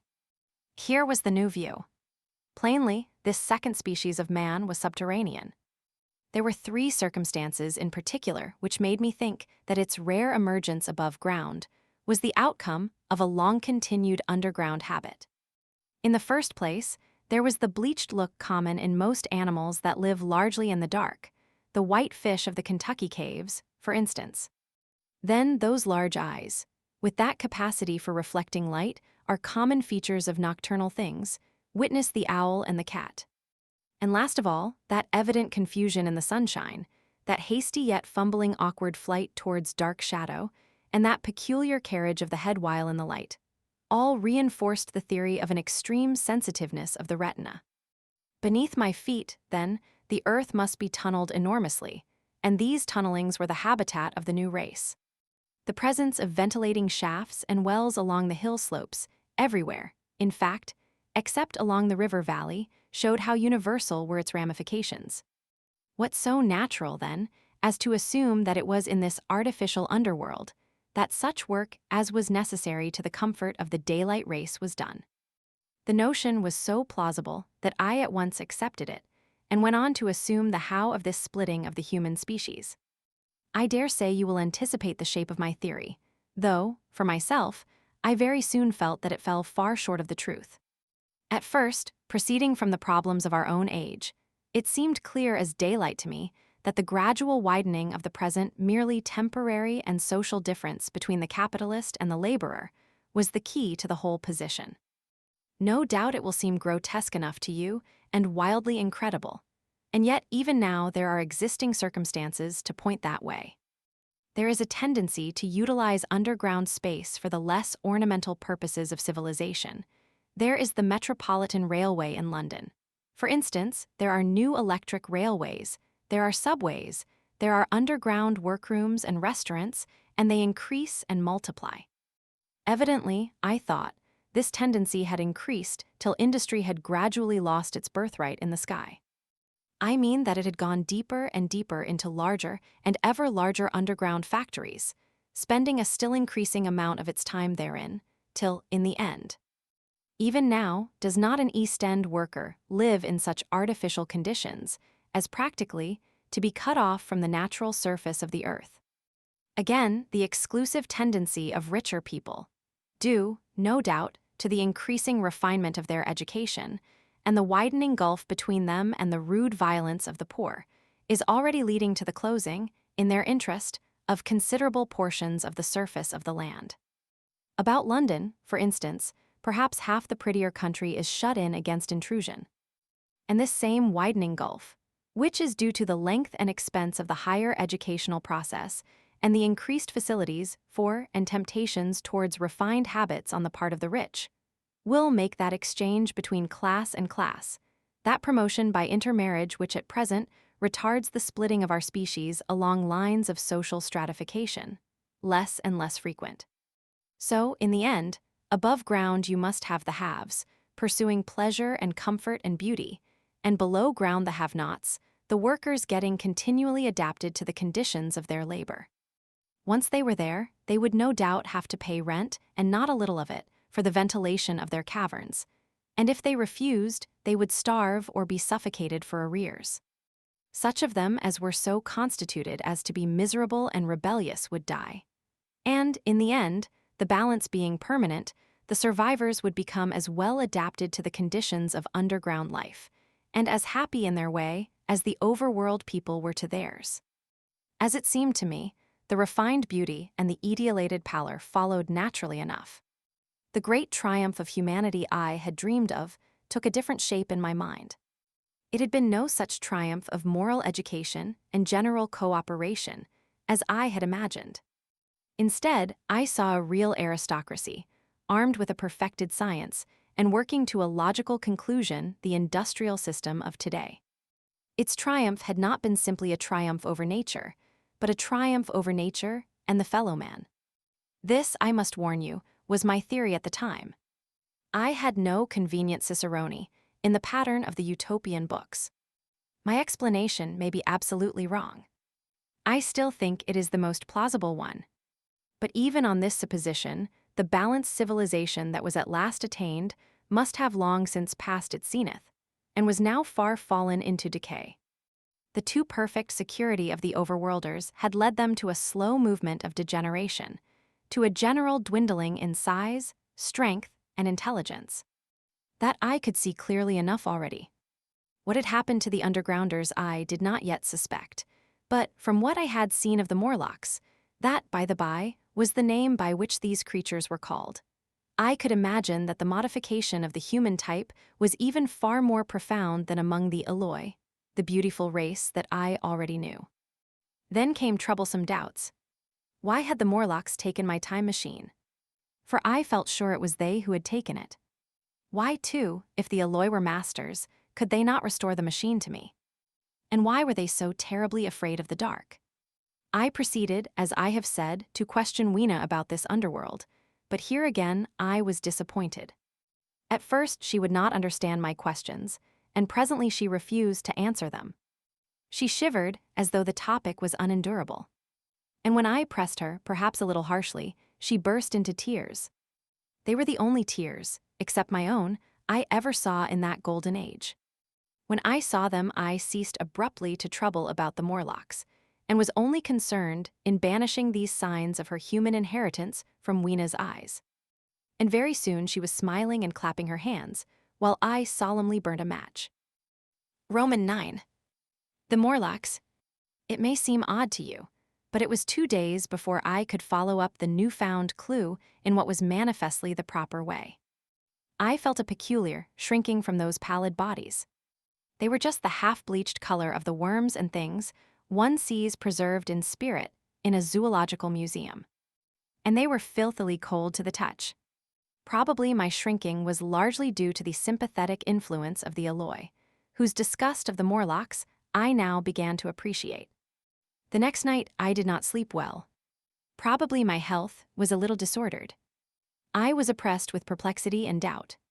Once or twice I had a feeling of intense fear for which I could perceive no definite reason. I remember creeping noiselessly into the great hall where the little people were sleeping in the moonlight. That night Weena was among them, and feeling reassured by their presence. It occurred to me even then that in the course of a few days the moon must pass through its last quarter, and the nights grow dark, when the appearances of these unpleasant creatures from below, these whitened lemurs, This new vermin that had replaced the old might be more abundant. And on both these days, I had the restless feeling of one who shirks an inevitable duty. I felt assured that the time machine was only to be recovered by boldly penetrating these mysteries of underground. Yet I could not face the mystery. If only I had had a companion, it would have been different. But I was so horribly alone, and even to clamber down into the darkness of the well appalled me. I don't know if you will understand my feeling, but I never felt quite safe at my back. It was this restlessness, this insecurity, perhaps, that drove me farther and farther afield in my exploring expeditions. Going to the southwestward, towards the rising country that is now called Khmer Wood, I observed far off, in the direction of 19th century Banstead, a vast green structure, different in character from any I had hitherto seen. It was larger than the largest of the palaces or ruins I knew, and the facade had an oriental look, the face of it having the luster, as well as the pale green tint, a kind of bluish green, of a certain type of Chinese porcelain. This difference in aspect suggested a difference in use, and I was minded to push on and explore. But the day was growing late, and I had come upon the site of the place after a long and tiring circuit. So I resolved to hold over the adventure for the following day, and I returned to the welcome and the caresses of little Weena. But next morning I perceived clearly enough that my curiosity regarding the palace of green porcelain was a piece of self-deception, to enable me to shirk, by another day, an experience I dreaded. I resolved I would make the descent without further waste of time, and started out in the early morning towards a well near the ruins of granite and aluminum. Little Weena ran with me. She danced beside me to the well, but when she saw me lean over the mouth and look downward, she seemed strangely disconcerted. "Goodbye, little Weena," I said, kissing her, and then putting her down, I began to feel over the parapet for the climbing hooks. Rather hastily, I may as well confess, for I feared my courage might leak away. At first she watched me in amazement. Then she gave a most piteous cry, and running to me, she began to pull at me with her little hands. I think her opposition nerved me rather to proceed. I shook her off, perhaps a little roughly, and in another moment I was in the throat of the well. I saw her agonized face over the parapet and smiled to reassure her. Then I had to look down at the unstable hooks to which I clung. I had to clamber down a shaft of perhaps 200 yards. The descent was effected by means of metallic bars projecting from the sides of the well, and these being adapted to the needs of a creature much smaller and lighter than myself, I was speedily cramped and fatigued by the descent. And not simply fatigued. One of the bars bent suddenly under my weight and almost swung me off into the blackness beneath. For a moment I hung by one hand, and after that experience I did not dare to rest again. Though my arms and back were presently acutely painful, I went on clambering down the sheer descent with as quick a motion as possible. Glancing upward, I saw the aperture, a small blue disk in which a star was visible, while little Weena's head showed as a round black projection. The thudding sound of a machine below grew louder and more oppressive. Everything save that little disk above was profoundly dark, and when I looked up again, Weena had disappeared. I was in an agony of discomfort. I had some thought of trying to go up the shaft again and leave the underworld alone. But even while I turned this over in my mind, I continued to descend. At last, with intense relief, I saw dimly coming up, a foot to the right of me, a slender loophole in the wall. Swinging myself in, I found it was the aperture of a narrow horizontal tunnel in which I could lie down and rest. It was not too soon. My arms ached, my back was cramped, and I was trembling with the prolonged terror of a fall.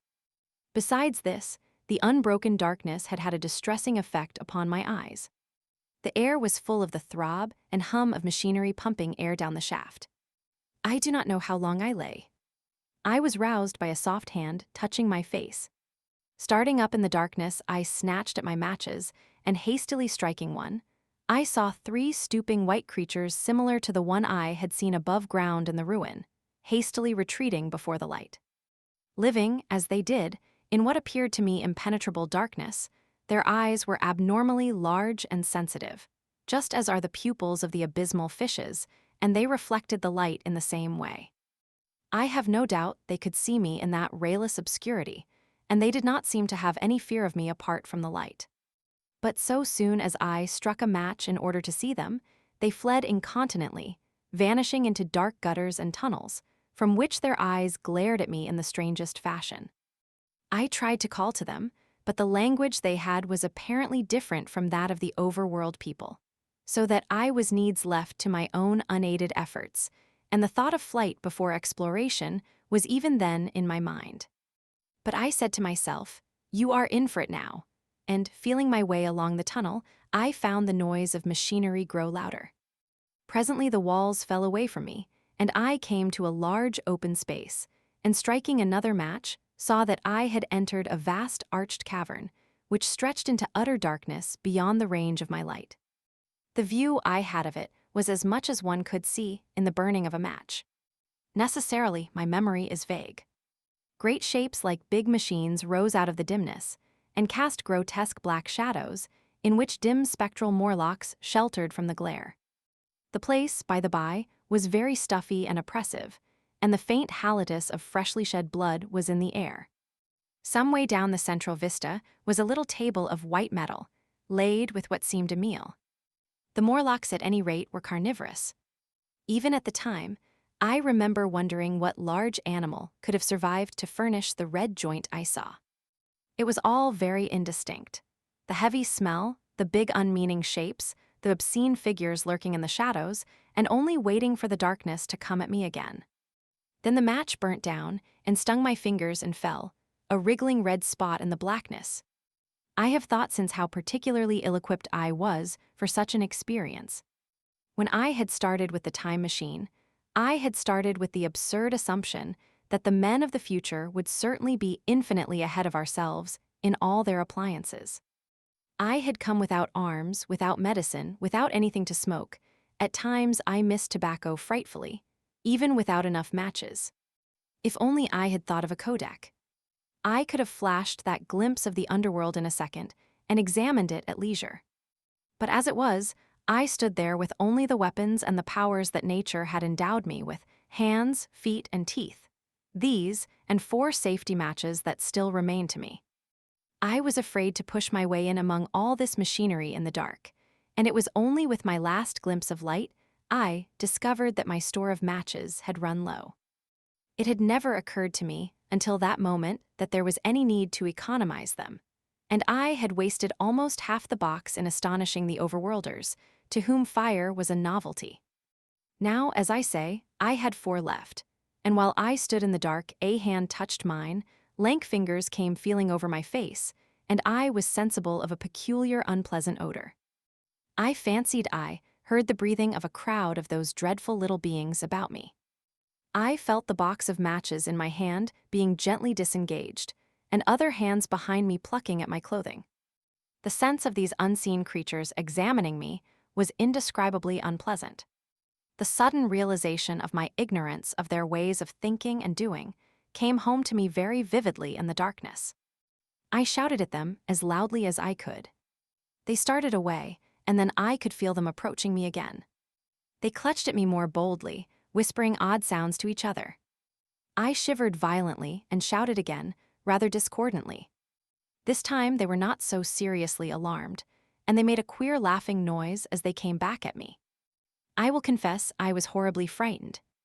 I determined to strike another match and escape under the protection of its glare. I did so, and eking out the flicker with a scrap of paper from my pocket, I made good my retreat to the narrow tunnel. But I had scarce entered this when my light was blown out, and in the blackness I could hear the Morlocks rustling like wind among leaves and pattering like the rain as they hurried after me. In a moment I was clutched by several hands, and there was no mistaking that they were trying to haul me back. I struck another light and waved it in their dazzled faces. You can scarce imagine how nauseatingly inhuman they looked, those pale, chinless faces and great, lidless, pinkish-gray eyes, as they stared in their blindness and bewilderment. But I did not stay to look, I promise you. I retreated again, and when my second match had ended, I struck my third. It had almost burnt through when I reached the opening into the shaft. I lay down on the edge, for the throb of the great pump below made me giddy. Then I felt sideways for the projecting hooks, and, as I did so, my feet were grasped from behind, and I was violently tugged backward. I lit my last match, and it incontinently went out. But I had my hand on the climbing bars now, and, kicking violently, I disengaged myself from the clutches of the Morlocks, and was speedily clambering up the shaft, while they stayed peering and blinking up at me. All but one little wretch who followed me for some way, and well-nigh secured my boot as a trophy. That climb seemed interminable to me. With the last 20 or 30 feet of it, a deadly nausea came upon me. I had the greatest difficulty in keeping my hold. The last few yards was a frightful struggle against this faintness. Several times my head swam, and I felt all the sensations of falling. At last, however, I got over the well-mouth somehow, and staggered out of the ruin into the blinding sunlight. I fell upon my face. Even the soil smelt sweet and clean. Then I remember Weena kissing my hands and ears, and the voices of others among the alloy. Then for a time I was insensible. When night came. Now indeed I seemed in a worse case than before. Hitherto, except during my night's anguish at the loss of the time machine, I had felt a sustaining hope of ultimate escape, but that hope was staggered by these new discoveries. Hitherto I had merely thought myself impeded by the childish simplicity of the little people, and by some unknown forces which I had only to understand to overcome. But there was an altogether new element in the sickening quality of the Morlocks, a something inhuman and malign. Instinctively I loathed them. Before, I had felt as a man might feel who had fallen into a pit. My concern was with the pit and how to get out of it. Now I felt like a beast in a trap, whose enemy would come upon him soon. The enemy I dreaded may surprise you. It was the darkness of the new moon. Weena had put this into my head by some at first incomprehensible remarks about the dark nights. It was not now such a very difficult problem to guess what the coming dark nights might mean. The moon was on the wane. Each night there was a longer interval of darkness. And I now understood to some slight degree, at least the reason of the fear of the little upper-world people for the dark. I wondered vaguely what foul villainy it might be that the Morlocks did under the new moon. I felt pretty sure now that my second hypothesis was all wrong. The upper-world people might once have been the favored aristocracy, and the Morlocks their mechanical servants, but that had long since passed away. The two species that had resulted from the evolution of man were sliding down towards, or had already arrived at, an altogether new relationship. The alloy, like the Carlovignan kings, had decayed to a mere beautiful futility. They still possessed the earth on sufferance, since the Morlocks, subterranean for innumerable generations, had come at last to find the daylit surface intolerable. And the Morlocks made their garments, I inferred, and maintained them in their habitual needs, perhaps through the survival of an old habit of service. They did it as a standing horse paws with his foot, or as a man enjoys killing animals in sport, because ancient and departed necessities had impressed it on the organism. But clearly, the old order was already in part reversed. The nemesis of the delicate ones was creeping on apace. Ages ago, thousands of generations ago, man had thrust his brother man out of the ease and the sunshine. And now that brother was coming back, changed. Already the alloy had begun to learn one old lesson anew. They were becoming reacquainted with fear. And suddenly, there came into my head the memory of the meat I had seen in the underworld. It seemed odd how it floated into my mind, not stirred up as it were by the current of my meditations, but coming in almost like a question from outside. I tried to recall the form of it. I had a vague sense of something familiar, but I could not tell what it was at the time. Still, however helpless the little people in the presence of their mysterious fear, I was differently constituted. I came out of this age of ours, this ripe prime of the human race, when fear does not paralyze and mystery has lost its terrors. I at least would defend myself. Without further delay I determined to make myself arms and a fastness where I might sleep. With that refuge as a base, I could face this strange world with some of that confidence I had lost in realizing to what creatures night by night I lay exposed. I felt I could never sleep again until my bed was secure from them. I shuddered with horror to think how they must already have examined me. I wandered during the afternoon along the valley of the Thames, but found nothing that commended itself to my mind as inaccessible. All the buildings and trees seemed easily practicable to such dexterous climbers as the Morlocks, to judge by their wells, must be. Then the tall pinnacles of the palace of green porcelain and the polished gleam of its walls came back to my memory. And in the evening, taking Weena like a child upon my shoulder, I went up the hills towards the southwest. The distance, I had reckoned, was 7 or 8 miles, but it must have been nearer 18. I had first seen the place on a moist afternoon, when distances are deceptively diminished. In addition, the heel of one of my shoes was loose, and a nail was working through the sole. They were comfortable old shoes I wore about indoors, so that I was lame. And it was already long past sunset when I came in sight of the palace, silhouetted black against the pale yellow of the sky. Weena had been hugely delighted when I began to carry her, but after a while she desired me to let her down, and ran along by the side of me, occasionally darting off on either hand to pick flowers to stick in my pockets. My pockets had always puzzled Weena, but at the last she had concluded that they were an eccentric kind of vases for floral decoration. At least she utilized them for that purpose. And that reminds me. In changing my jacket, I found. The time traveler paused, put his hand into his pocket, and silently placed 2 withered flowers, not unlike very large white mallows, upon the little table. Then he resumed his narrative.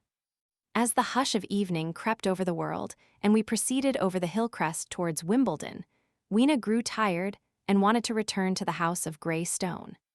But I pointed out the distant pinnacles of the palace of green porcelain to her, and contrived to make her understand that we were seeking a refuge there from her fear. You know that great pause that comes upon things before the dusk. Even the breeze stops in the trees. To me, there is always an air of expectation about that evening stillness. The sky was clear, remote, and empty save for a few horizontal bars far down in the sunset.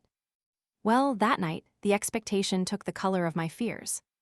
In that darkling calm, my senses seemed preternaturally sharpened. I fancied I could even feel the hollowness of the ground beneath my feet. Could, indeed, almost see through it the Morlocks on their anthill going hither and thither and waiting for the dark. In my excitement, I fancied that they would receive my invasion of their burrows as a declaration of war. And why had they taken my time machine? So we went on in the quiet, and the twilight deepened into night. The clear blue of the distance faded, and one star after another came out. The ground grew dim and the trees black. Weena's fears and her fatigue grew upon her. I took her in my arms and talked to her and caressed her. Then, as the darkness grew deeper, she put her arms round my neck and, closing her eyes, tightly pressed her face against my shoulder. So we went down a long slope into a valley, and there in the dimness I almost walked into a little river. This I waded and went up the opposite side of the valley, past a number of sleeping houses, and by a statue, a faun or some such figure minus the head. Here too were acacias. So far I had seen nothing of the Morlocks, but it was yet early in the night, and the darker hours before the old moon rose were still to come. From the brow of the next hill, I saw a thick wood spreading wide and black before me. I hesitated at this. I could see no end to it, either to the right or the left. Feeling tired, my feet in particular were very sore. I carefully lowered Weena from my shoulder as I halted and sat down upon the turf. I could no longer see the palace of green porcelain, and I was in doubt of my direction. I looked into the thickness of the wood and thought of what it might hide. Under that dense tangle of branches one would be out of sight of the stars. Even were there no other lurking danger, a danger I did not care to let my imagination loose upon, there would still be all the roots to stumble over and the tree boles to strike against. I was very tired, too, after the excitements of the day, so I decided that I would not face it, but would pass the night upon the open hill. Weena, I was glad to find, was fast asleep. I carefully wrapped her in my jacket and sat down beside her to wait for the moonrise. The hillside was quiet and deserted, but from the black of the wood, there came now and then a stir of living things. Above me shone the stars, for the night was very clear. I felt a certain sense of friendly comfort in their twinkling. All the old constellations had gone from the sky, however. That slow movement which is imperceptible in 100 human lifetimes had long since rearranged them in unfamiliar groupings. But the Milky Way, it seemed to me, was still the same tattered streamer of stardust as of yore. Southward, as I judged it, was a very bright red star that was new to me. It was even more splendid than our own green Sirius. And amid all these scintillating points of light, one bright planet shone kindly and steadily like the face of an old friend. Looking at these stars suddenly dwarfed my own troubles and all the gravities of terrestrial life. I thought of their unfathomable distance, and the slow, inevitable drift of their movements out of the unknown past into the unknown future. I thought of the great precessional cycle that the pole of the Earth describes. Only 40 times had that silent revolution occurred during all the years that I had traversed. And during these few revolutions, all the activity, all the traditions, the complex organizations, the nations, languages, literatures, aspirations, even the mere memory of man as I knew him, had been swept out of existence. Instead were these frail creatures who had forgotten their high ancestry, and the white things of which I went in terror. Then I thought of the great fear that was between the two species, and for the first time, with a sudden shiver, came the clear knowledge of what the meat I had seen might be. Yet it was too horrible. I looked at little Weena sleeping beside me, her face white and star-like under the stars, and forthwith dismissed the thought. Through that long night I held my mind off the Morlocks as well as I could, and whiled away the time by trying to fancy I could find signs of the old constellations in the new confusion. The sky kept very clear, except for a hazy cloud or so. No doubt I dozed at times. Then, as my vigil wore on, came a faintness in the eastward sky, like the reflection of some colorless fire, and the old moon rose, thin and peaked and white. And close behind and overtaking it and overflowing it, the dawn came, pale at first, and then growing pink and warm. No Morlocks had approached us. Indeed, I had seen none upon the hill that night. And in the confidence of renewed day, it almost seemed to me that my fear had been unreasonable. I stood up and found my foot with the loose heel swollen at the ankle and painful under the heel. So I sat down again, took off my shoes, and flung them away. I awakened Weena, and we went down into the wood, now green and pleasant instead of black and forbidding. We found some fruit wherewith to break our fast. We soon met others of the dainty ones, laughing and dancing in the sunlight as though there was no such thing in nature as the night. And then I thought once more of the meat that I had seen. I felt assured now of what it was, and from the bottom of my heart I pitied this last feeble rill from the great flood of humanity. Clearly, at some time in the long ago of human decay the Morlocks, food had run short. Possibly they had lived on rats and such like vermin. Even now man is far less discriminating and exclusive in his food than he was, far less than any monkey. His prejudice against human flesh is no deep-seated instinct. And so these inhuman sons of men. I tried to look at the thing in a scientific spirit.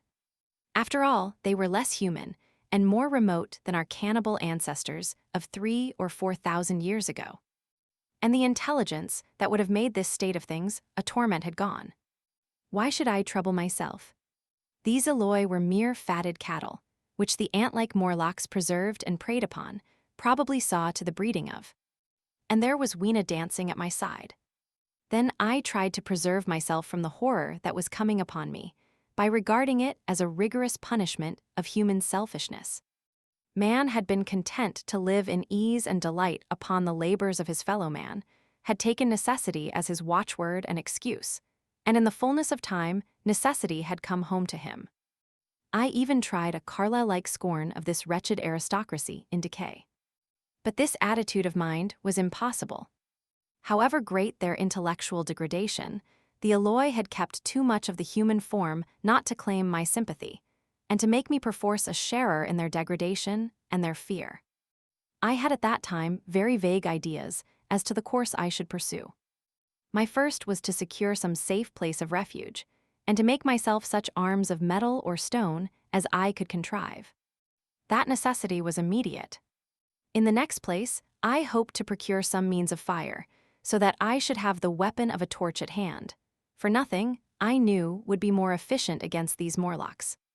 Then I wanted to arrange some contrivance to break open the doors of bronze under the White Sphinx. I had in mind a battering ram. I had a persuasion that if I could enter those doors and carry a blaze of light before me, I should discover the time machine and escape. I could not imagine the Morlocks were strong enough to move it far away. Weena I had resolved to bring with me to our own time. And turning such schemes over in my mind, I pursued our way towards the building which my fancy had chosen as our dwelling. The Palace of Green Porcelain. I found the Palace of Green Porcelain, when we approached it about noon, deserted and falling into ruin.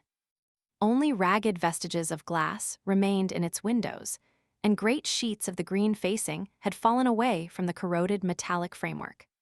It lay very high upon a turfy down, and looking northeastward before I entered it, I was surprised to see a large estuary, or even creek, where I judged Wandsworth and Battersea must once have been. I thought then, though I never followed up the thought, of what might have happened or might be happening to the living things in the sea. The material of the palace proved on examination to be indeed porcelain, and along the face of it I saw an inscription in some unknown character. I thought, rather foolishly, that Weena might help me to interpret this, but I only learnt that the bare idea of writing had never entered her head. She always seemed to me, I fancy, more human than she was, perhaps because her affection was so human. Within the big valves of the door, which were open and broken, we found, instead of the customary hall, a long gallery lit by many side windows. At the first glance I was reminded of a museum. The tiled floor was thick with dust, and a remarkable array of miscellaneous objects was shrouded in the same gray covering. Then I perceived, standing strange and gaunt in the center of the hall, what was clearly the lower part of a huge skeleton. I recognized by the oblique feet that it was some extinct creature, after the fashion of the megatherium. The skull and the upper bones lay beside it in the thick dust, and in one place, where rainwater had dropped through a leak in the roof, the thing itself had been worn away. Further in the gallery was the huge skeleton barrel of a brontosaurus. My museum hypothesis was confirmed. Going towards the side, I found what appeared to be sloping shelves, and clearing away the thick dust, I found the old familiar glass cases of our own time. But they must have been airtight to judge from the fair preservation of some of their contents. Clearly, we stood among the ruins of some latter-day South Kensington. Here, apparently, was the paleontological section, and a very splendid array of fossils it must have been, though the inevitable process of decay that had been staved off for a time, and had, through the extinction of bacteria and fungi, lost 99 hundredths of its force, was nevertheless, with extreme sureness if with extreme slowness at work again upon all its treasures. Here and there I found traces of the little people in the shape of rare fossils broken to pieces or threaded in strings upon reeds. And the cases had in some instances been bodily removed, by the Morlocks, as I judged. The place was very silent. The thick dust deadened our footsteps. Weena, who had been rolling a sea urchin down the sloping glass of a case, presently came, as I stared about me, and very quietly took my hand and stood beside me. And at first I was so much surprised by this ancient monument of an intellectual age that I gave no thought to the possibilities it presented. Even my preoccupation about the time machine receded a little from my mind. To judge from the size of the place, this palace of green porcelain had a great deal more in it than a gallery of paleontology, possibly historical galleries. It might be even a library. To me, at least in my present circumstances, these would be vastly more interesting than this spectacle of old-time geology in decay. Exploring, I found another short gallery running transversely to the first. This appeared to be devoted to minerals, and the sight of a block of sulfur set my mind running on gunpowder. But I could find no saltpeter, indeed, no nitrates of any kind. Doubtless they had deliquesced ages ago. Yet the sulfur hung in my mind and set up a train of thinking. As for the rest of the contents of that gallery, though on the whole they were the best preserved of all I saw, I had little interest. I am no specialist in mineralogy, and I went on down a very ruinous aisle running parallel to the first hall I had entered. Apparently, this section had been devoted to natural history, but everything had long since passed out of recognition. A few shriveled and blackened vestiges of what had once been stuffed animals, desiccated mummies in jars that had once held spirit, a brown dust of departed plants. That was all. I was sorry for that, because I should have been glad to trace the patient readjustments by which the conquest of animated nature had been attained. Then we came to a gallery of simply colossal proportions, but singularly ill-lit, the floor of it running downward at a slight angle from the end at which I entered. At intervals, white globes hung from the ceiling, many of them cracked and smashed, which suggested that originally the place had been artificially lit. Here I was more in my element, for rising on either side of me were the huge bulks of big machines, all greatly corroded and many broken down, but some still fairly complete. You know, I have a certain weakness for mechanism, and I was inclined to linger among these. The more so as for the most part they had the interest of puzzles, and I could make only the vaguest guesses at what they were for. I fancied that if I could solve their puzzles I should find myself in possession of powers that might be of use against the Morlocks. Suddenly Weena came very close to my side. So suddenly that she startled me. Had it not been for her, I do not think I should have noticed that the floor of the gallery sloped at all. Footnote, it may be, of course, that the floor did not slope, but that the museum was built into the side of a hill. Ed. The end I had come in at was quite above ground and was lit by rare slit-like windows. As you went down the length, the ground came up against these windows, until at last there was a pit like the area of a London house before each, and only a narrow line of daylight at the top. I went slowly along, puzzling about the machines, and had been too intent upon them to notice the gradual diminution of the light, until Weena's increasing apprehensions drew my attention. Then I saw that the gallery ran down at last into a thick darkness. I hesitated, and then, as I looked round me, I saw that the dust was less abundant and its surface less even. Further away towards the dimness, it appeared to be broken by a number of small, narrow footprints. My sense of the immediate presence of the Morlocks revived at that. I felt that I was wasting my time in the academic examination of machinery. I called to mind that it was already far advanced in the afternoon, and that I had still no weapon, no refuge, and no means of making a fire. And then down in the remote blackness of the gallery, I heard a peculiar pattering, and the same odd noises I had heard down the well. I took Weena's hand. Then, struck with a sudden idea, I left her and turned to a machine from which projected a lever not unlike those in a signal box. Clambering upon the stand, and grasping this lever in my hands, I put all my weight upon it sideways. Suddenly Weena, deserted in the central aisle, began to whimper. I had judged the strength of the lever pretty correctly, for it snapped after a minute's strain, and I rejoined her with a mace in my hand more than sufficient, I judged, for any Morlock skull I might encounter. And I longed very much to kill a Morlock or so. Very inhuman, you may think, to want to go killing one's own descendants. But it was impossible, somehow, to feel any humanity in the things. Only my disinclination to leave Weena, and a persuasion that if I began to slake my thirst for murder my time machine might suffer, restrained me from going straight down the gallery and killing the brutes I heard. Well, mace in one hand and Weena in the other, I went out of that gallery and into another and still larger one, which at the first glance reminded me of a military chapel hung with tattered flags. The brown and charred rags that hung from the sides of it, I presently recognized as the decaying vestiges of books. They had long since dropped to pieces, and every semblance of print had left them. But here and there were warped boards and cracked metallic clasps that told the tale well enough. Had I been a literary man, I might, perhaps, have moralized upon the futility of all ambition. But as it was, the thing that struck me with keenest force was the enormous waste of labor to which this somber wilderness of rotting paper testified. At the time, I will confess that I thought chiefly of the philosophical transactions and my own 17 papers upon physical optics.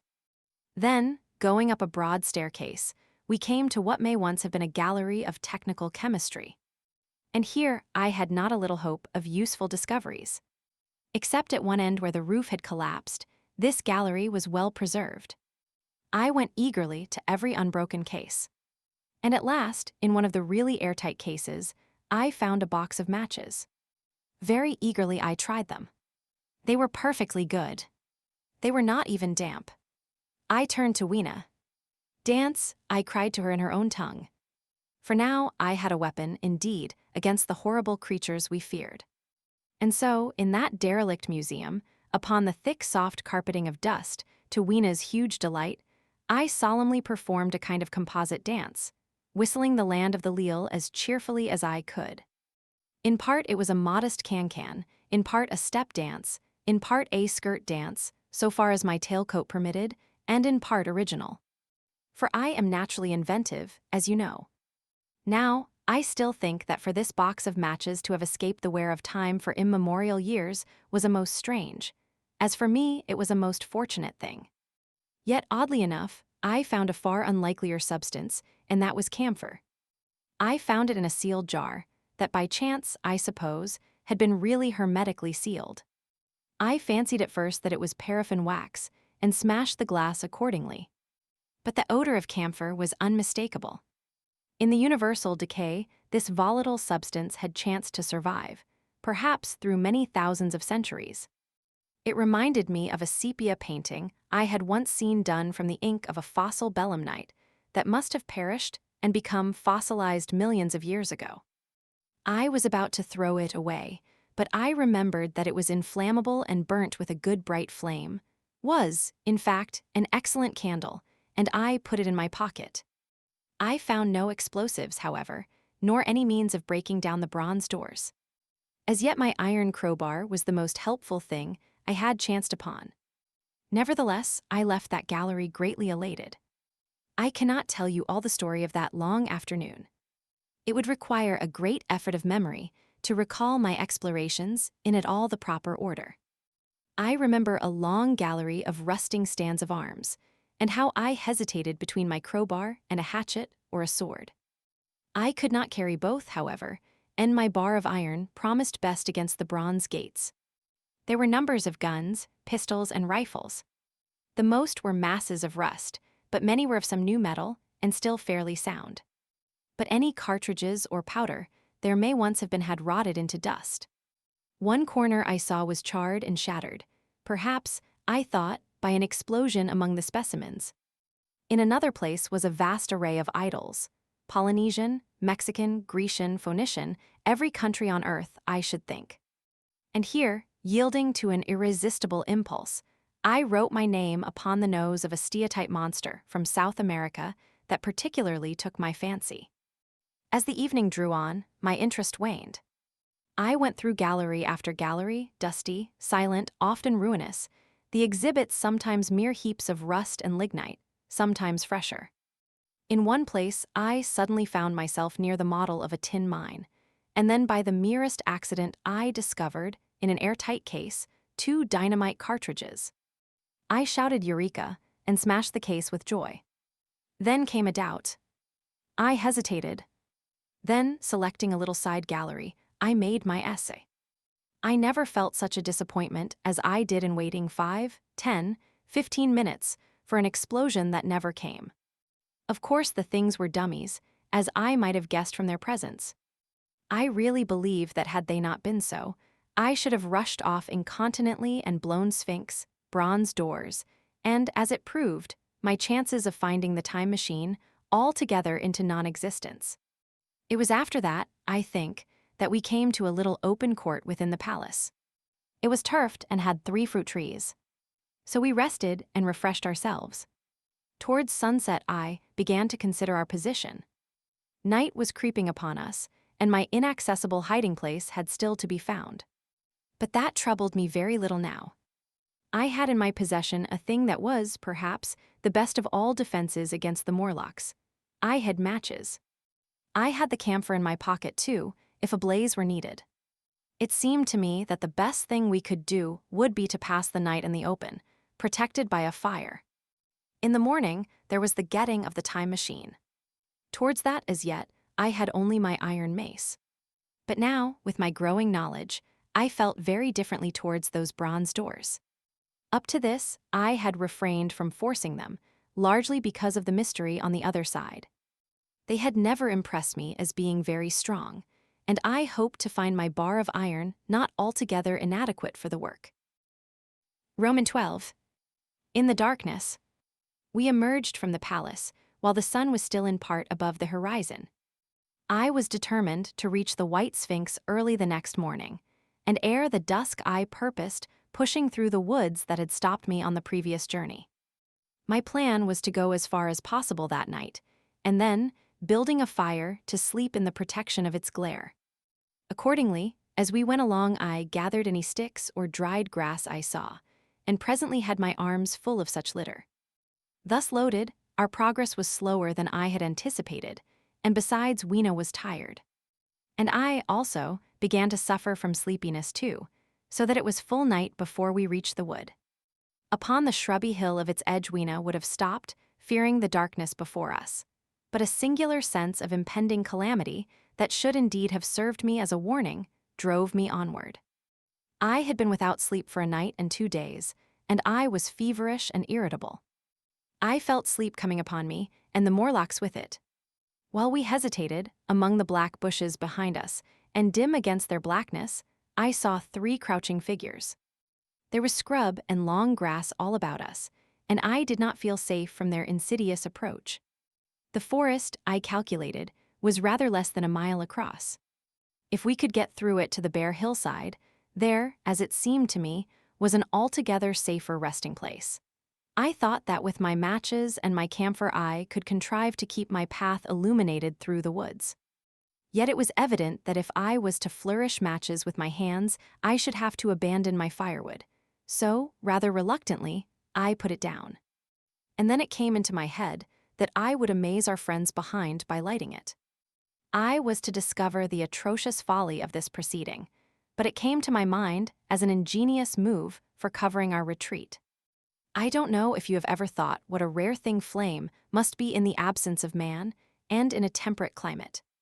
The sun's heat is rarely strong enough to burn, even when it is focused by dewdrops, as is sometimes the case in more tropical districts. Lightning may blast and blacken, but it rarely gives rise to widespread fire. Decaying vegetation may occasionally smolder with the heat of its fermentation, but this rarely results in flame. In this decadence, too, the art of fire-making had been forgotten on the earth. The red tongues that went licking up my heap of wood were an altogether new and strange thing to Weena. She wanted to run to it and play with it. I believe she would have cast herself into it had I not restrained her.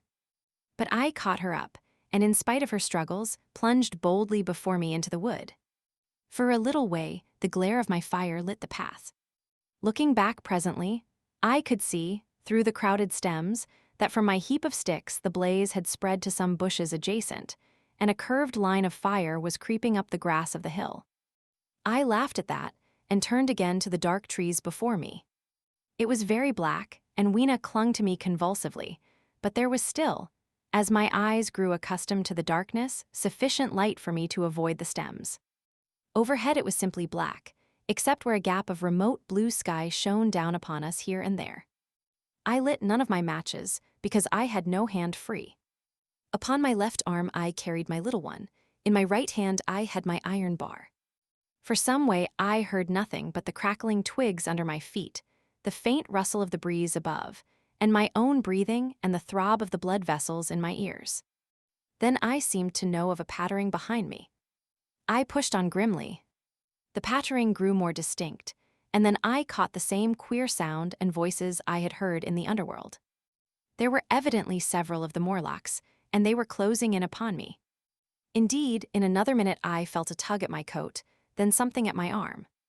And Weena shivered violently and became quite still. It was time for a match, but to get one I must put her down. I did so, and as I fumbled with my pocket, a struggle began in the darkness about my knees, perfectly silent on her part, and with the same peculiar cooing sounds from the Morlocks. Soft little hands, too, were creeping over my coat and back, touching even my neck. Then the match scratched and fizzed. I held it flaring, and saw the white backs of the Morlocks in flight amid the trees. I hastily took a lump of camphor from my pocket, and prepared to light it as soon as the match should wane. Then I looked at Weena. She was lying clutching my feet and quite motionless, with her face to the ground. With a sudden fright I stooped to her.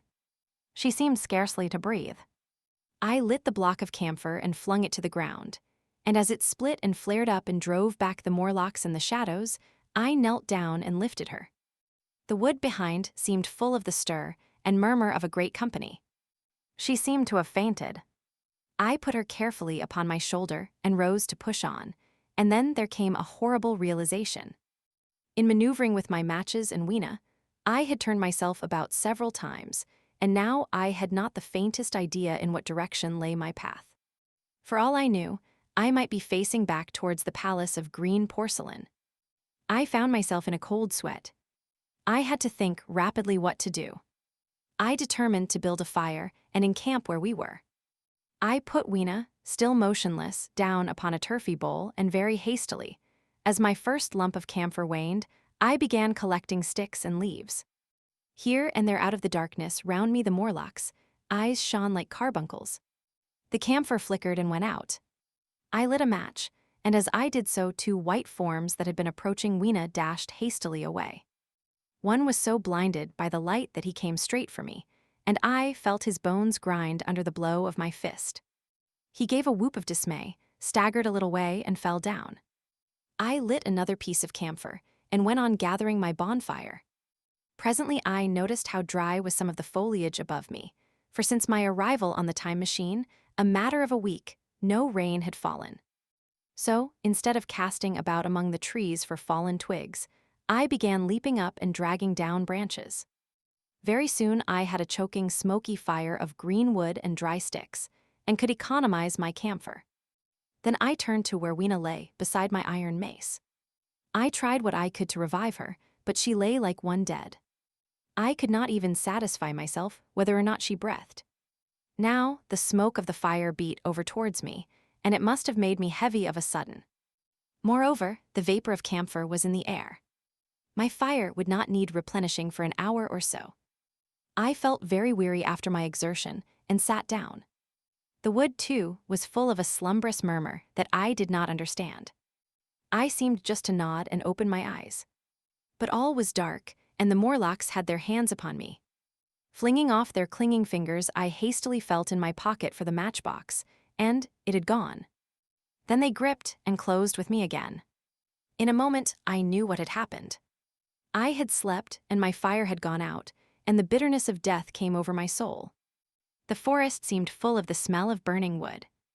I was caught by the neck, by the hair, by the arms, and pulled down. It was indescribably horrible in the darkness to feel all these soft creatures heaped upon me. I felt as if I was in a monstrous spider's web. I was overpowered and went down. I felt little teeth nipping at my neck. I rolled over, and as I did so my hand came against my iron lever. It gave me strength. I struggled up, shaking the human rats from me, and holding the bar short, I thrust where I judged their faces might be. I could feel the succulent giving of flesh and bone under my blows, and for a moment I was free. The strange exultation that so often seems to accompany hard fighting came upon me. I knew that both I and Weena were lost, but I determined to make the Morlocks pay for their meat. I stood with my back to tree, swinging the iron bar before me. The whole wood was full of the stir and cries of them. A minute passed. Their voices seemed to rise to a higher pitch of excitement, and their movements grew faster. Yet none came within reach. I stood glaring at the blackness. Then suddenly came hope. What if the Morlocks were afraid? And close on the heels of that came a strange thing. The darkness seemed to grow luminous. Very dimly I began to see the Morlocks about me, 3 battered at my feet, and then I recognized with incredulous surprise that the others were running, in an incessant stream, as it seemed, from behind me and away through the wood in front. And their backs seemed no longer white, but reddish. As I stood agape, I saw a little red spark go drifting across a gap of starlight between the branches and vanish. And at that I understood the smell of burning wood, the slumberous murmur that was growing now into a gusty roar, the red glow, and the Morlock's flight. Stepping out from behind my tree and looking back, I saw, through the black pillars of the nearer trees, the flames of the burning forest. It was my first fire coming after me. With that I looked for Weena, but she was gone. The hissing and crackling behind me, the explosive thud as each fresh tree burst into flame, left little time for reflection. My iron bar still gripped, I followed in the Morlock's path. It was a close race. Once the flames crept forward so swiftly on my right, as I ran that I was outflanked and had to strike off to the left. But at last I emerged upon a small open space, and as I did so, a Morlock came blundering towards me and past me and went on straight into the fire. And now I was to see the most weird and horrible thing, I think, of all that I beheld in that future age. This whole space was as bright as day with the reflection of the fire. In the center was a hillock or tumulus, surmounted by a scorched hawthorn. Beyond this was another arm of the burning forest, with yellow tongues already writhing from it, completely encircling the space with a fence of fire. Upon the hillside were some 30 or 40 Morlocks, dazzled by the light and heat, and blundering hither and thither against each other in their bewilderment. At first I did not realize their blindness, and struck furiously at them with my bar, in a frenzy of fear, as they approached me, killing one and crippling several more. But when I had watched the gestures of one of them groping under the hawthorn against the red sky, and heard their moans, I was assured of their absolute helplessness and misery in the glare, and I struck no more of them. Yet every now and then one would come straight towards me, setting loose a quivering horror that made me quick to elude him. At one time the flames died down somewhat, and I feared the foul creatures would presently be able to see me. I was thinking of beginning the fight by killing some of them before this should happen, but the fire burst out again brightly, and I stayed my hand. I walked about the hill among them and avoided them, looking for some trace of Weena. But Weena was gone. At last, I sat down on the summit of the hillock and watched this strange, incredible company of blind things groping to and fro, and making uncanny noises to each other as the glare of the fire beat on them. The coiling uprush of smoke streamed across the sky, and through the rare tatters of that red canopy, remote as though they belonged to another universe, shone the little stars. 2 or 3 Morlocks came blundering into me, and I drove them off with blows of my fists, trembling as I did so. For the most part of that night, I was persuaded it was a nightmare. I bit myself and screamed in a passionate desire to awake. I beat the ground with my hands and got up and sat down again and wandered here and there and again sat down. Then I would fall to rubbing my eyes and calling upon God to let me awake. Thrice I saw Morlocks put their heads down in a kind of agony and rush into the flames. But at last, above the subsiding red of the fire, above the streaming masses of black smoke and the whitening and blackening tree stumps, and the diminishing numbers of these dim creatures, came the white light of the day. I searched again for traces of Weena, but there were none. It was plain that they had left her poor little body in the forest. I cannot describe how it relieved me to think that it had escaped the awful fate to which it seemed destined. As I thought of that, I was almost moved to begin a massacre of the helpless abominations about me, but I contained myself. The hillock, as I have said, was a kind of island in the forest. From its summit I could now make out through a haze of smoke the palace of green porcelain, and from that I could get my bearings for the White Sphinx. And so, leaving the remnant of these damned souls still going hither and thither and moaning, as the day grew clearer, I tied some grass about my feet and limped on across smoking ashes and among black stems that still pulsated internally with fire, towards the hiding place of the time machine. I walked slowly, for I was almost exhausted, as well as lame, and I felt the intensest wretchedness for the horrible death of little Weena. It seemed an overwhelming calamity. Now, in this old familiar room, It is more like the sorrow of a dream than an actual loss. But that morning, it left me absolutely lonely again, terribly alone. I began to think of this house of mine, of this fireside, of some of you, and with such thoughts came a longing that was pain. But as I walked over the smoking ashes under the bright morning sky, I made a discovery. In my trouser pocket were still some loose matches. The box must have leaked before it was lost. Roman 13. The Trap of the White Sphinx. About 8 or 9 in the morning I came to the same seat of yellow metal from which I had viewed the world upon the evening of my arrival.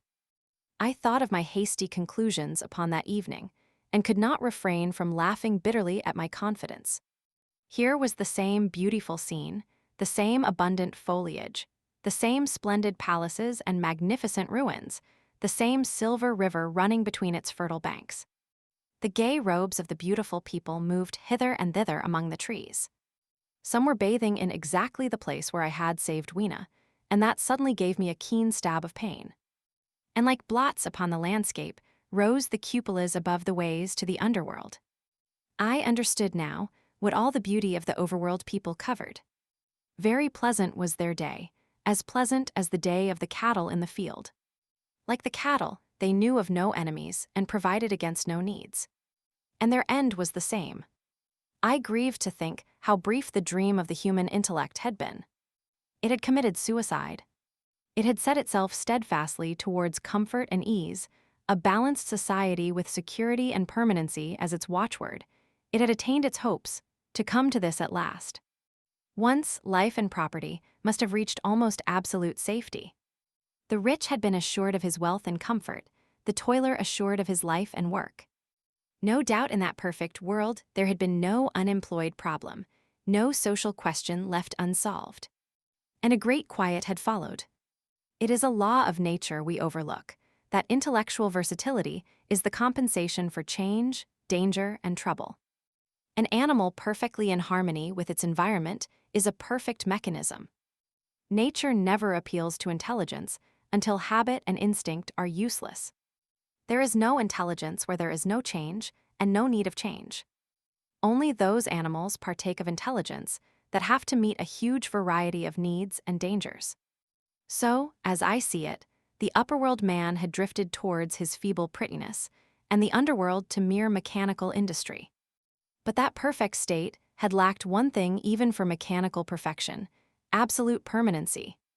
Apparently, as time went on, the feeding of an underworld, however it was effected, had become disjointed. Mother Necessity, who had been staved off for a few thousand years, came back again, and she began below. The underworld being in contact with machinery, which, however perfect, still needs some little thought outside habit, had probably retained perforce rather more initiative, if less of every other human character, than the upper. And when other meat failed them, they turned to what old habit had hitherto forbidden. So I say I saw it in my last view of the world of 800 and 2701. It may be as wrong an explanation as mortal wit could invent. It is how the thing shaped itself to me, and as that I give it to you. After the fatigues, excitements, and terrors of the past days, and in spite of my grief, this seat and the tranquil view and the warm sunlight were very pleasant. I was very tired and sleepy, and soon my theorizing passed into dozing. Catching myself at that, I took my own hint, and spreading myself out upon the turf, I had a long and refreshing sleep. I awoke a little before sunsetting. I now felt safe against being caught napping by the Morlocks, and, stretching myself, I came on down the hill towards the White Sphinx. I had my crowbar in one hand, and the other hand played with the matches in my pocket. And now came a most unexpected thing. As I approached the pedestal of the Sphinx, I found the bronze valves were open. They had slid down into grooves. At that I stopped short before them, hesitating to enter. Within was a small apartment, and on a raised place in the corner of this was the time machine. I had the small levers in my pocket. So here, after all my elaborate preparations for the siege of the White Sphinx, was a meek surrender. I threw my iron bar away, almost sorry not to use it. A sudden thought came into my head as I stooped towards the portal. For once, at least, I grasped the mental operations of the Morlocks. Suppressing a strong inclination to laugh, I stepped through the bronze frame and up to the time machine. I was surprised to find it had been carefully oiled and cleaned. I have suspected since that the Morlocks had even partially taken it to pieces while trying in their dim way to grasp its purpose. Now as I stood and examined it, finding a pleasure in the mere touch of the contrivance, the thing I had expected happened. The bronze panels suddenly slid up and struck the frame with a clang. I was in the dark, trapped. So the Morlocks thought. At that I chuckled gleefully. I could already hear their murmuring laughter as they came towards me. Very calmly I tried to strike the match. I had only to fix on the levers and depart, then like a ghost. But I had overlooked one little thing. The matches were of that abominable kind that light only on the box. You may imagine how all my calm vanished. The little brutes were close upon me. One touched me.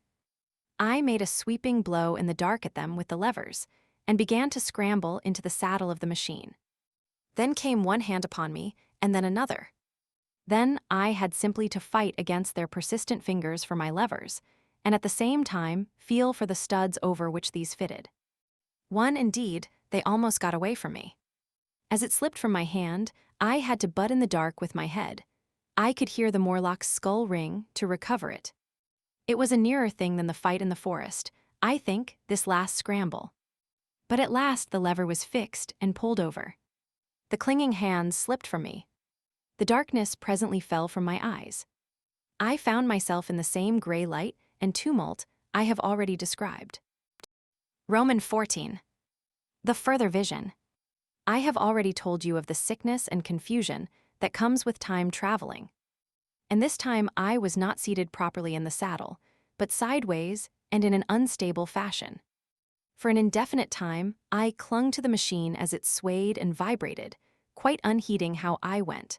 And when I brought myself to look at the dials again, I was amazed to find where I had arrived. One dial records days, and another thousands of days, another millions of days, and another thousands of millions. Now, instead of reversing the levers, I had pulled them over so as to go forward with them. And when I came to look at these indicators, I found that the thousand's hand was sweeping round as fast as the second's hand of a watch into futurity. As I drove on, a peculiar change crept over the appearance of things. The palpitating grayness grew darker. Then, though I was still traveling with prodigious velocity, the blinking succession of day and night, which was usually indicative of a slower pace, returned and grew more and more marked. This puzzled me very much at first. The alternations of night and day grew slower and slower, and so did the passage of the sun across the sky, until they seemed to stretch through centuries. At last a steady twilight brooded over the earth, a twilight only broken now, and then when a comet glared across the darkling sky. The band of light that had indicated the sun had long since disappeared, for the sun had ceased to set, it simply rose and fell in the west, and grew ever broader and more red. All trace of the moon had vanished. The circling of the stars, growing slower and slower, had given place to creeping points of light. At last, some time before I stopped, the sun, red and very large, halted motionless upon the horizon, a vast dome glowing with a dull heat, and now and then suffering a momentary extinction. At one time, it had for a little while glowed more brilliantly again, but it speedily reverted to its sullen red heat. I perceived by this slowing down of its rising, and setting that the work of the tidal drag was done. The earth had come to rest with one face to the sun, even as in our own time the moon faces the earth. Very cautiously, for I remembered my former headlong fall, I began to reverse my motion. Slower and slower went the circling hands, until the thousands one seemed motionless, and the daily one was no longer a mere mist upon its scale. Still slower, until the dim outlines of a desolate beach grew visible. I stopped very gently and sat upon the time machine, looking round. The sky was no longer blue. Northeastward it was inky black, and out of the blackness shone brightly and steadily the pale white stars. Overhead it was a deep Indian red and starless, and southeastward it grew brighter to a glowing scarlet where, cut by the horizon, lay the huge hull of the sun, red and motionless. The rocks about me were of a harsh reddish color. and all the trace of life that I could see at first was the intensely green vegetation that covered every projecting point on their southeastern face. It was the same rich green that one sees on forest moss or on the lichen in caves, plants which like these grow in a perpetual twilight. The machine was standing on a sloping beach. The sea stretched away to the southwest, to rise into a sharp, bright horizon against the wan sky. There were no breakers and no waves, for not a breath of wind was stirring. Only a slight oily swell rose and fell like a gentle breathing, and showed that the eternal sea was still moving and living. And along the margin, where the water sometimes broke, was a thick incrustation of salt, pink under the lurid sky. There was a sense of oppression in my head, and I noticed that I was breathing very fast. The sensation reminded me of my only experience of mountaineering, and from that I judged the air to be more rarefied than it is now. Far away up the desolate slope I heard a harsh scream, and saw a thing like a huge white butterfly go slanting and fluttering up into the sky, and, circling, disappear over some low hillocks beyond. The sound of its voice was so dismal that I shivered and seated myself more firmly upon the machine. Looking round me again, I saw that, quite near, what I had taken to be a reddish mass of rock was moving slowly towards me. Then I saw the thing was really a monstrous crab-like creature. Can you imagine a crab as large as yonder table, with its many legs moving slowly and uncertainly, its big claws swaying, its long antennae, like carders, whips, waving and feeling, and its stalked eyes gleaming at you on either side of its metallic front. Its back was corrugated and ornamented with ungainly bosses, and a greenish incrustation blotched it here and there. I could see the many palps of its complicated mouth flickering and feeling as it moved. As I stared at this sinister apparition crawling towards me, I felt a tickling on my cheek as though a fly had lighted there. I tried to brush it away with my hand, but in a moment it returned, and almost immediately came another by my ear. I struck at this and caught something thread-like. It was drawn swiftly out of my hand. With a frightful qualm, I turned, and I saw that I had grasped the antenna of another monster crab that stood just behind me. Its evil eyes were wriggling on their stalks, its mouth was all alive with appetite, and its vast ungainly claws, smeared with an algal slime, were descending upon me. In a moment my hand was on the lever, and I had placed a month between myself and these monsters. But I was still on the same beach, and I saw them distinctly now as soon as I stopped. Dozens of them seemed to be crawling here and there, in the somber light, among the foliated sheets of intense green. I cannot convey the sense of abominable desolation that hung over the world. The red eastern sky, the northward blackness, the salt Dead Sea, the stony beach crawling with these foul, slow-stirring monsters, the uniform poisonous-looking green of the lichenous plants, the thin air that hurts one's lungs, all contributed to an appalling effect. I moved on 100 years, and there was the same red sun, a little larger, a little duller, the same dying sea, the same chill air, and the same crowd of earthy crustacea creeping in and out among the green weed and the red rocks. And in the westward sky, I saw a curved pale line like a vast new moon. So I traveled, stopping ever and again, in great strides of 1,000 years or more, drawn on by the mystery of the earth's fate, watching with a strange fascination the sun grow larger and duller in the westward sky, and the life of the old earth ebb away. At last, more than 30 million years hence, the huge red-hot dome of the sun had come to obscure nearly a tenth part of the darkling heavens. Then I stopped once more, for the crawling multitude of crabs had disappeared, and the red beach, save for its livid green liverworts and lichens, seemed lifeless. And now it was flecked with white. A bitter cold assailed me. Rare white flakes ever and again came eddying down. To the northeastward, the glare of snow lay under the starlight of the sable sky, and I could see an undulating crest of hillocks pinkish white. There were fringes of ice along the sea margin, with drifting masses farther out, but the main expanse of that salt ocean, all bloody under the eternal sunset, was still unfrozen. I looked about me to see if any traces of animal life remained. A certain indefinable apprehension still kept me in the saddle of the machine. But I saw nothing moving, in earth or sky or sea. The green slime on the rocks alone testified that life was not extinct. A shallow sandbank had appeared in the sea, and the water had receded from the beach. I fancied I saw some black object flopping about upon this bank, but it became motionless as I looked at it, and I judged that my eye had been deceived and that the black object was merely a rock. The stars in the sky were intensely bright and seemed to me to twinkle very little. Suddenly I noticed that the circular westward outline of the sun had changed, that a concavity, a bay, had appeared in the curve. I saw this grow larger. For a minute, perhaps, I stared aghast at this blackness that was creeping over the day, and then I realized that an eclipse was beginning. Either the moon or the planet Mercury was passing across the sun's disk. Naturally, at first I took it to be the moon, but there is much to incline me to believe that what I really saw was the transit of an inner planet passing very near to the Earth. The darkness grew apace.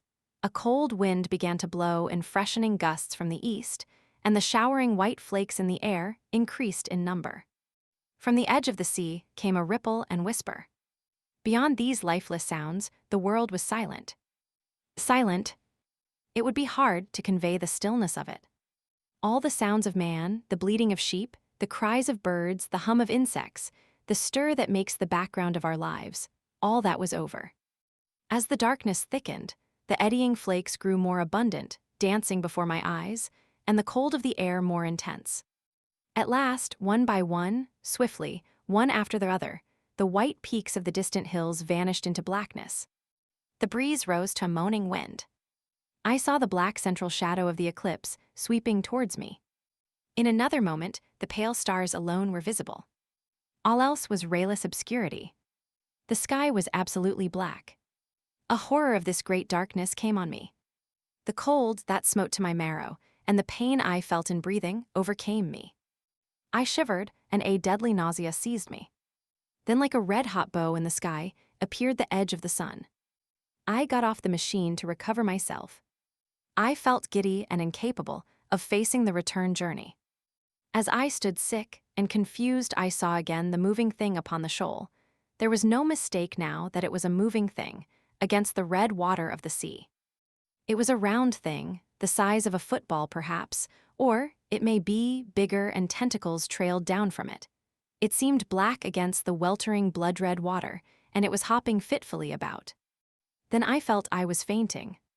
But a terrible dread of lying helpless in that remote and awful twilight sustained me while I clambered upon the saddle.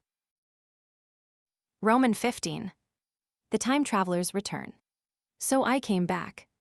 For a long time, I must have been insensible upon the machine. The blinking succession of the days and nights was resumed.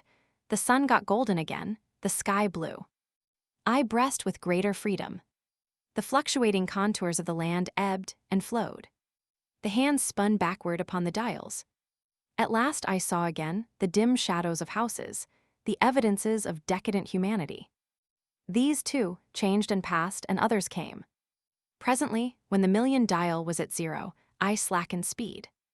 I began to recognize our own pretty and familiar architecture. The thousand's hand ran back to the starting point.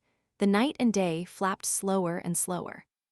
Then the old walls of the laboratory came round me. Very gently, now, I slowed the mechanism down. I saw one little thing that seemed odd to me. I think I have told you that when I set out, before my velocity became very high, Mrs. Watchett had walked across the room, traveling, as it seemed to me, like a rocket. As I returned, I passed again across that minute when she traversed the laboratory. But now her every motion appeared to be the exact inversion of her previous ones. The door at the lower end opened, and she glided quietly up the laboratory, back foremost, and disappeared behind the door by which she had previously entered. Just before that I seemed to see Hillier for a moment, but he passed like a flash. Then I stopped the machine and saw about me again the old familiar laboratory, my tools, my appliances just as I had left them. I got off the thing very shakily and sat down upon my bench. For several minutes I trembled violently. Then I became calmer. Around me was my old workshop again, exactly as it had been. I might have slept there, and the whole thing have been a dream. And yet, not exactly. The thing had started from the southeast corner of the laboratory. It had come to rest again in the northwest, against the wall where you saw it. That gives you the exact distance from my little lawn to the pedestal of the White Sphinx, into which the Morlocks had carried my machine. For a time, my brain went stagnant. Presently, I got up and came through the passage here, limping, because my heel was still painful and feeling sorely begrimed. I saw the Pall Mall Gazette on the table by the door. I found the date was indeed today, and looking at the timepiece, saw the hour was almost 8 o'clock. I heard your voices and the clatter of plates. I hesitated, I felt so sick and weak. Then I sniffed good wholesome meat and opened the door on you. You know the rest. I washed and dined, and now I am telling you the story. Romans 16. After the story, I know, he said, after a pause, that all this will be absolutely incredible to you, but to me, the one incredible thing is that I am here tonight in this old familiar room looking into your friendly faces and telling you these strange adventures. He looked at the medical man. No, I cannot expect you to believe it. Take it as a lie or a prophecy. Say I dreamed it in the workshop. Consider I have been speculating upon the destinies of our race until I have hatched this fiction. Treat my assertion of its truth as a mere stroke of art to enhance its interest. And taking it as a story, what do you think of it? He took up his pipe and began, in his old accustomed manner, to tap with it nervously upon the bars of the grate. There was a momentary stillness. Then chairs began to creak and shoes to scrape upon the carpet. I took my eyes off the time traveler's face and looked round at his audience. They were in the dark, and little spots of color swam before them. The medical man seemed absorbed in the contemplation of our host. The editor was looking hard at the end of his cigar, the sixth. The journalist fumbled for his watch. The others, as far as I remember, were motionless. The editor stood up with a sigh. What a pity it is you're not a writer of stories, he said, putting his hand on the time traveler's shoulder. You don't believe it. Well, I thought not. The time traveler turned to us. Where are the matches? He said. He lit one and spoke over his pipe, puffing. To tell you the truth, I hardly believe it myself. And yet, his eye fell with a mute inquiry upon the withered white flowers upon the little table. Then he turned over the hand holding his pipe, and I saw he was looking at some half-healed scars on his knuckles. The medical man rose, came to the lamp, and examined the flowers. The gynoecium's odd, he said. The psychologist leant forward to see, holding out his hand for a specimen. I'm hanged if it isn't 1:15, said the journalist. How shall we get home? Plenty of cabs at the station, said the psychologist. It's a curious thing, said the medical man, but I certainly don't know the natural order of these flowers. May I have them? The time traveler hesitated. Then suddenly, certainly not. Where did you really get them? Said the medical man. The time traveler put his hand to his head. He spoke like one who was trying to keep hold of an idea that eluded him. They were put into my pocket by Weena when I traveled into time. He stared round the room. I'm damned if it isn't all going. This room and you and the atmosphere of every day is too much for my memory. Did I ever make a time machine or a model of a time machine? Or is it all only a dream? They say life is a dream, a precious poor dream at times, but I can't stand another that won't fit. It's madness. And where did the dream come from? I must look at that machine. If there is one. He caught up the lamp swiftly and carried it, flaring red, through the door into the corridor. We followed him. There in the flickering light of the lamp was the machine sure enough, squat, ugly, and askew, a thing of brass, ebony, ivory, and translucent glimmering quartz. Solid to the touch, for I put out my hand and felt the rail of it, and with brown spots and smears upon the ivory, and bits of grass and moss upon the lower parts, and one rail bent awry. The time traveler put the lamp down on the bench and ran his hand along the damaged rail. It's all right now, he said. The story I told you is true. I'm sorry to have brought you out here in the cold. He took up the lamp, and, in an absolute silence, we returned to the smoking room. He came into the hall with us and helped the editor on with his coat. The medical man looked into his face and with a certain hesitation told him he was suffering from overwork, at which he laughed hugely. I remember him standing in the open doorway, bawling good night. I shared a cab with the editor. He thought the tale a gaudy lie. For my own part, one was unable to come to a conclusion. The story was so fantastic and incredible, the telling so credible and sober. I lay awake most of the night thinking about it. I determined to go next day and see the time traveler again. I was told he was in the laboratory, and being on easy terms in the house, I went up to him. The laboratory, however, was empty. I stared for a minute at the time machine and put out my hand and touched the lever. At that, the squat, substantial-looking mass swayed like a bough shaken by the wind. Its instability startled me extremely, and I had a queer reminiscence of the childish days when I used to be forbidden to meddle. I came back through the corridor. The time traveler met me in the smoking room. He was coming from the house. He had a small camera under one arm and a knapsack under the other. He laughed when he saw me and gave me an elbow to shake. "I'm frightfully busy," said he, "with that thing in there." "But is it not some hoax?" I said. "Do you really travel through time?" "Really and truly I do," and he looked frankly into my eyes. He hesitated. His eye wandered about the room.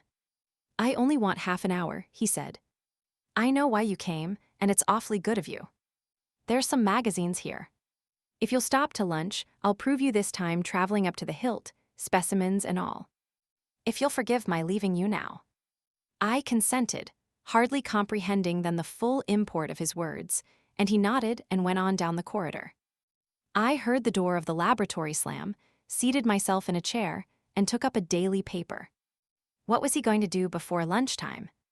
Then suddenly, I was reminded by an advertisement that I had promised to meet Richardson, the publisher, at 2.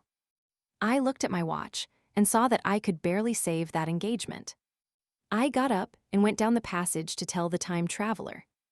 As I took hold of the handle of the door, I heard an exclamation, oddly truncated at the end, and a click and a thud. A gust of air whirled round me as I opened the door, and from within came the sound of broken glass falling on the floor. The time traveler was not there. I seemed to see a ghostly, indistinct figure sitting in a whirling mass of black and brass for a moment, a figure so transparent that the bench behind with its sheets of drawings was absolutely distinct. But this phantasm vanished as I rubbed my eyes. The time machine had gone. Save for a subsiding stir of dust, the further end of the laboratory was empty. A pane of the skylight had, apparently, just been blown in. I felt an unreasonable amazement. I knew that something strange had happened, and for the moment could not distinguish what the strange thing might be. As I stood staring, the door into the garden opened, and the manservant appeared. We looked at each other. Then ideas began to come. "Has Mr. gone out that way?" said I. "No, sir. No one has come out this way. I was expecting to find him here." At that I understood. At the risk of disappointing Richardson, I stayed on, waiting for the time traveler, waiting for the second, perhaps still stranger story, and the specimens and photographs he would bring with him. But I am beginning now to fear that I must wait a lifetime. The time traveler vanished 3 years ago. And as everybody knows now, he has never returned. Epilogue. One cannot choose but wonder. Will he ever return?